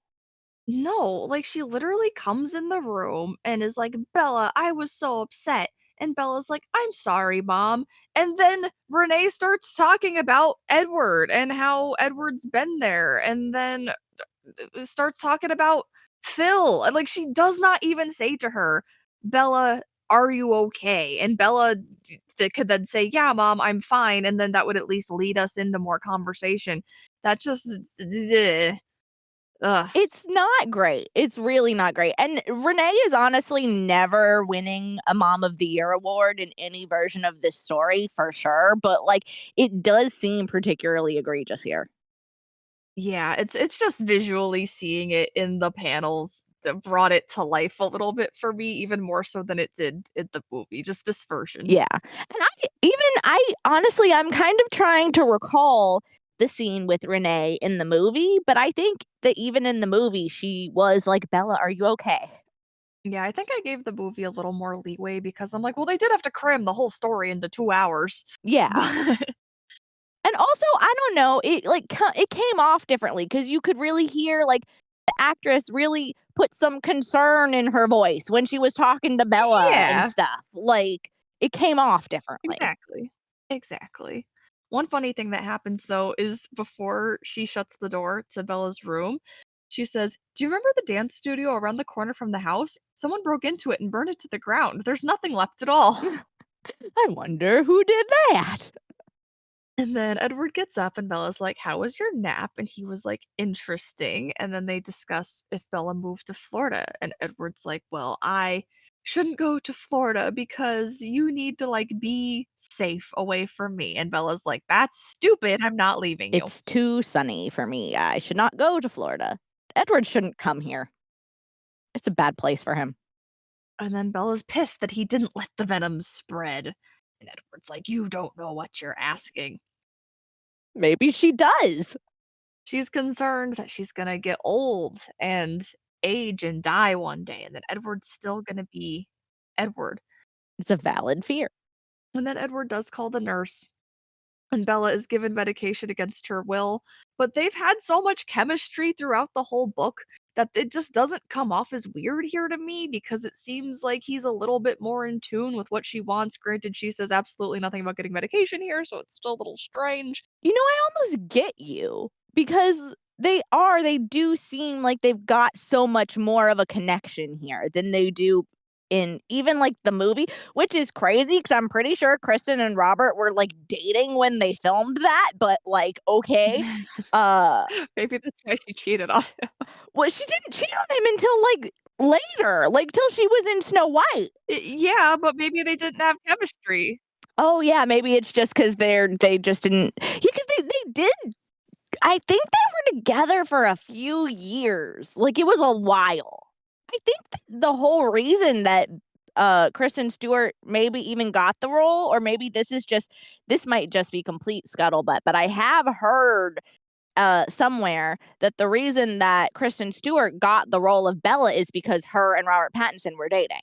Oh, really? They were dating Like, before? I think that they might have been, yeah, like, boyfriend and girlfriend, like, when like, before and then, like, into the movies, and then I think through the whole series, and it wasn't until Kristen Stewart was in Snow White, that she cheated on him with the director of Snow White. Like, I obviously don't know the ins and outs of anything that happened before that, but I do know that that was when they, like, broke up the big time, for real. And I don't remember what year that was, but it was definitely after Twilight. Snow White came out in 2012. Okay. Yeah, so it was probably, like, the year after. I think that, like, Breaking Dawn Part 2 had, like, just been the year before. Wow, was Twilight the glue holding their relationship together? Maybe, and also maybe, like, Kristen not realizing how gay she was. I'm so here for her as a person. I love her so much. I love her too. Yeah, I'm not trying to shit on her, but I do think it's funny. I do think it's funny as well. Yeah, no, I think it's very, very comical, but I genuinely like, I love her. She's, like, really, really cool. I just think Young Kim did such a good job of giving their characters just more chemistry. Even as she's falling asleep, Edward's like, "I love you," and she's like, "Me too," and she's kind of fading out. And I still think the nurse should have asked Bella, like, "Hey, Like, this is what we're doing. Are you okay with it?" directly, yeah, because Edward was literally just like, "I think it's time for more medication." Yeah, so it is still a little weird. I think I'm just giving it a little bit more of a pass here. But as she's falling asleep, Bella says, "I'm betting on Alice." I would We too. kept that in. Always bet with Alice. And then they go to prom, and they're just in the car. No Bella walking down the staircase, no reveal. She's in the car, and you see on one foot she's wearing a heel, and the other one she's wearing a boot. And now that I'm thinking about it, her legs are probably uneven. Yeah. Yeah. Have worn a boot before in high school. I sprained my ankle really bad and I needed to wear one. And you can't wear anything but flats with that thing. I guarantee you that. Well, she's wearing a heel. She's betting it all on this heel because she knows she's clumsy and she did it anyway. I just literally cannot picture her just like you, because you know when you like your feet aren't even and you have to like bend one of your knees really high to walk. I'm just picturing her doing that. That's what she's gonna have to do. And her prom outfit's cute. She's wearing like an off the shoulder dress with a necklace and a flower in her hair and earrings. Their whole interaction in the car here is super cute. I think I mentioned it earlier that just it's the chemistry of these two literal illustrated characters is really evident. Like you can see it in a way that I don't think it is so much in like even the book. Even the book, to be real. Like they're both a little frigid in the book. The least amount of chemistry in the book, to be honest. Yeah, because there's everything is just kind of flat. I don't know. It's just not you don't feel the chemistry. All it is like them being like, "I love you. I love you. I love you. I love you more than anything. I love" it's just like but they don't really, like, show it effectively. That's so true. Because in the movie, when we watched it, I remember being like, Robert Pattinson's version of Edward is the Edward that people love. No, like, I don't think people even like Book Edward that much. Book Edward is a freak. He is free. He's like a virgin freak. But graphic novel Edward is charming, and he, in this scene, calls Tyler to say that Bella will be unavailable every night as far as everyone besides himself is concerned, and that he's sorry about his evening. I do love that they, like, did bring that back because I do remember them talking about it in the graphic novel, like, when the like, in the first volume, when Jessica and it wasn't Lauren, Jessica and Angela were with Bella at the dress shop was when they were like, "You know that Tyler's been telling everyone that he's taking you to prom," and it was just, like, Oh, such a yeah. throwaway. It didn't really have the whole, like, scene where Tyler's like, "We always have prom," and, like, the whole thing that was in the book Came back. and the movie, but I love that they did bring it back because I really like that part. I think it's funny. At that point, Bella realizes Edward's taking her to prom, and she accuses him of taking her to prom. And he's like, "Well, what did you think we were doing?" And Bella's like, "Well, I'm gonna break another leg. Look at this shoe. Look at it. It's a death trap," and sticks out her foot. And Edward is just like smiling and looking at the high heel. And he's like, "Remind me to thank Alice for that." Even though, like, let's ignore the logistics of her walking in a boot and also a heel for the moment. Edward likes it. Edward thinks it's cute. And he's like, "Remind me to thank Alice for putting you in this dress." But this is what I was talking about, where it's just like the chemistry of them talking in the car is like so genuinely cute. It is. And then they get there, and Edward's like, "I won't let anything hurt you, not even yourself." And then they go in to dance, and I guess we didn't get a ton of the side characters in this one, which makes sense, but we see the dance floor, and Bella's like, "This looks like a horror movie waiting to happen," and she's sighing. And Edward raises an eyebrow. He's like, "Well, there's more than enough vampires present." And we get Alice and Jasper dancing, and Rosalie and Emmett dancing, which is very cute. And all of the men are wearing tuxedos, and then Rosalie's wearing like this super low cut plunge halter dress that's like long into her Would ankles with that be heels. appropriate for a high school dance? Let me ask you. Absolutely not. Okay. Absolutely not. The plunge is down to, I'd say, the bottom of her rib cage. Not quite the belly button, but it way past the boobs. Yeah. My high school would not have let me wear that dress. Same. They would have told me to go home and change. Yep. And then Alice's dress is really cute. It's a V-neck with like a strap going across the collarbones and then two cutouts on the hips that come to a point towards the center of her stomach. And then there's a point in the front of the dress and then it like swoops back. And then she's wearing a wristband. Oh my god, I just noticed that. Alice has the best style in this entire graphic novel. I am glad that young Kim like drew her with really cute outfits. Yeah, and she's got like strappy heels on, so just like all of her outfits have like that little touch of personal style that I'm just like, yes, I'm here for this. Yeah, it's honestly better. And not that the vampires didn't wear good clothes in the movie. Like they were fine. Not exactly to my taste, but they were fine. It was a lot of like designer stuff and things like that. And obviously the Cullens have a lot of money, so that makes sense. But I personally like the idea of their style being more atypical. And I think that it's kind of supposed to be because, like I said, Alice canonically dresses everybody. I think she's been to design school. Oh, that's cute. Yeah. I love that for This her. is all information we will find in the illustrated guide when we get there. But yeah, so it's like Alice is supposed to have like really cool, quirky clothes. And I do kind of feel like young Kim brought that in here like a little. They're like a little bit maybe normal-ish. Like she's only like maybe slightly alternative, but it's at least something. But I love those ways where you can make a normal outfit memorable and detailed in a way that fits the character that I feel like most characters don't get in books like this or in movies even. And I love that she was able to bring that to Alice. Yeah. Yeah, because I think that, like, her being, like, a little bit more edgy is better than the choice they made in the movie, which is just to have all the Cullens dress in designer stuff all the time. After they walk out to the dance floor, Edward pulls Bella and is like basically just urging her to dance. And she's like, Edward, honestly, I can't dance. And he's like, don't worry, I can. And she stands on his foot with her heel and just holds up her boot. And then Jacob comes over and asks if he can cut in. And Edward looks very irritated and walks away. And then Jacob's sighing and looks very tired. Says like, "Can you believe my dad paid me $20 to come to prom?" I, I can, and I like this part. That I'm glad that Jacob is, exasperated and stuff. Like, I think this part is pretty cute.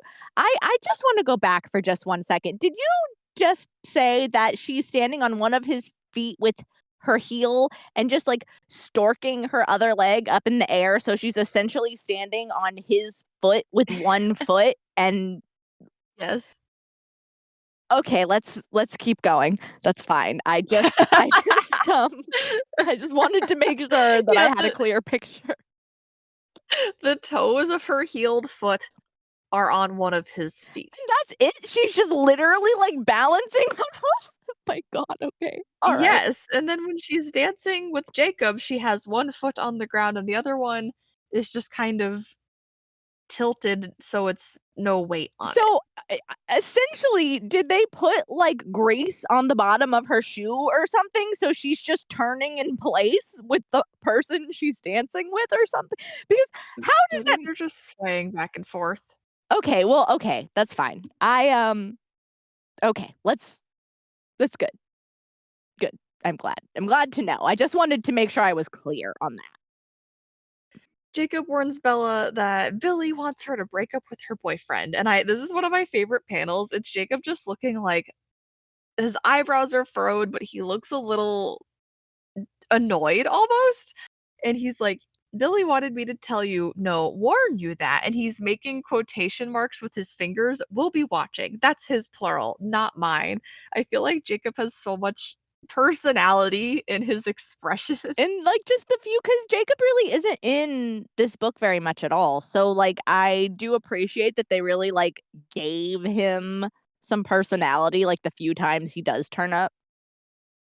Me too, because the little he was here is very memorable. And in general, young Kim just does a great job with everybody's expressions.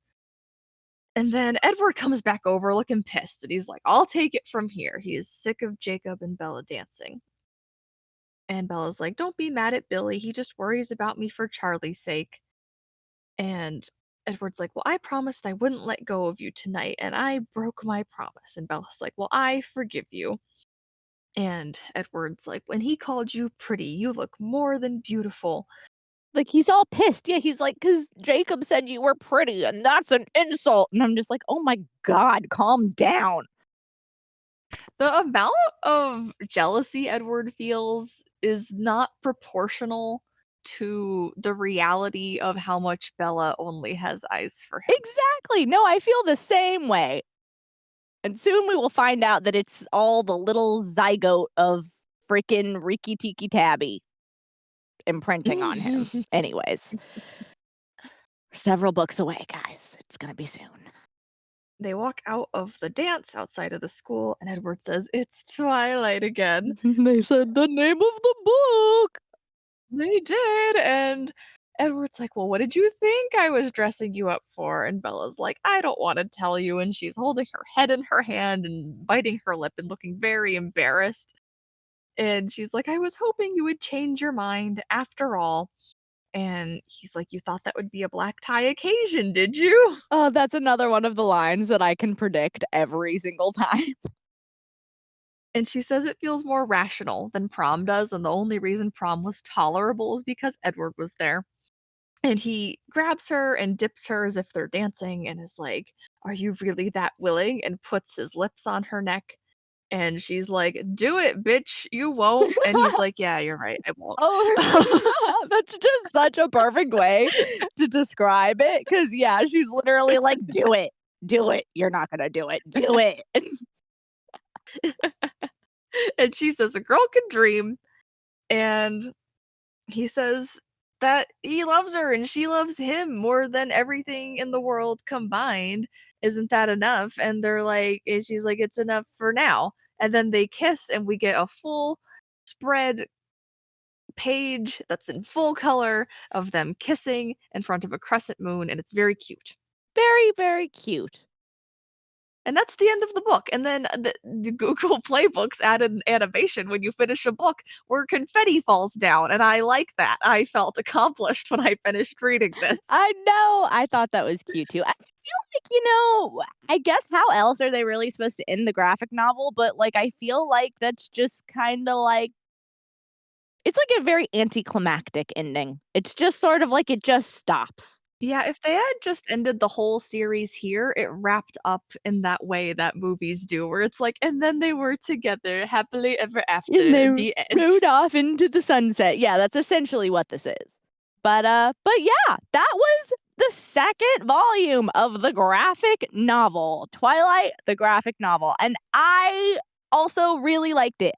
I think that maybe I enjoyed this one possibly a smidge less than the first volume, just because I feel like the first volume there was, like, a lot of exposition and stuff in this volume that I just kind of felt was maybe a little clunky. I thought the first volume flowed a little better and just kind of felt cuter somehow. Agree with that. I thought that the pacing of this book was a bit off, which could just be a flaw of Twilight itself, but it felt like it was very heavy on the exposition in the first third of the book. And I feel like it took the amount of time to get through the first third of the book that it did the last two thirds. So it was very slow and then sped up as you went further through the book, and not in a good way. It's not like it picked up and became more exciting. It just felt uneven. Yeah, yeah, and that's kind of what I mean, and I think I mentioned earlier that I think that there is a grand total of 4, maybe 5 locations in this entire graphic novel. It just like, I agree, it feels uneven. And I think that was kind of why I was a bit, like, not shocked because I knew that it was gonna be 2 volumes, obviously, before we started reading, but when they cut it off in the first one, I think I commented, I'm like, "So they're basically just cramming all of the stuff that really happens into the second book," and I think that was what made it feel so uneven. That's kind of how Twilight is, though. It is, it's exactly how Twilight is. Twilight itself feels very uneven. It's like nothing happens until you get, like, a good little more than halfway through the story, and then the entire plot happens in like the last third of the book. But like, I don't know, I feel like it feels weirder in a graphic novel format just because of the way that manga is usually set up. Yeah, it just felt a little strange, but I think it could just be a flaw that Twilight No, I has. agree with you. It's the source material. It was not young Kim. Like, obviously, like, she is very constrained in her storytelling ability by, like, literally telling this story. She has to tell the story that exists. Yeah. So, Yeah. it like, kind of it's a flaw in the source material, not of young Kim. I still think that she did a phenomenal job.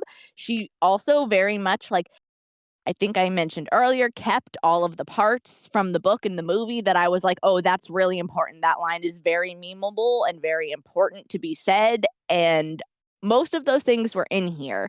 Like, categorically do not take back the fact that I think young Kim did an incredible job with this graphic novel. It's just the source material.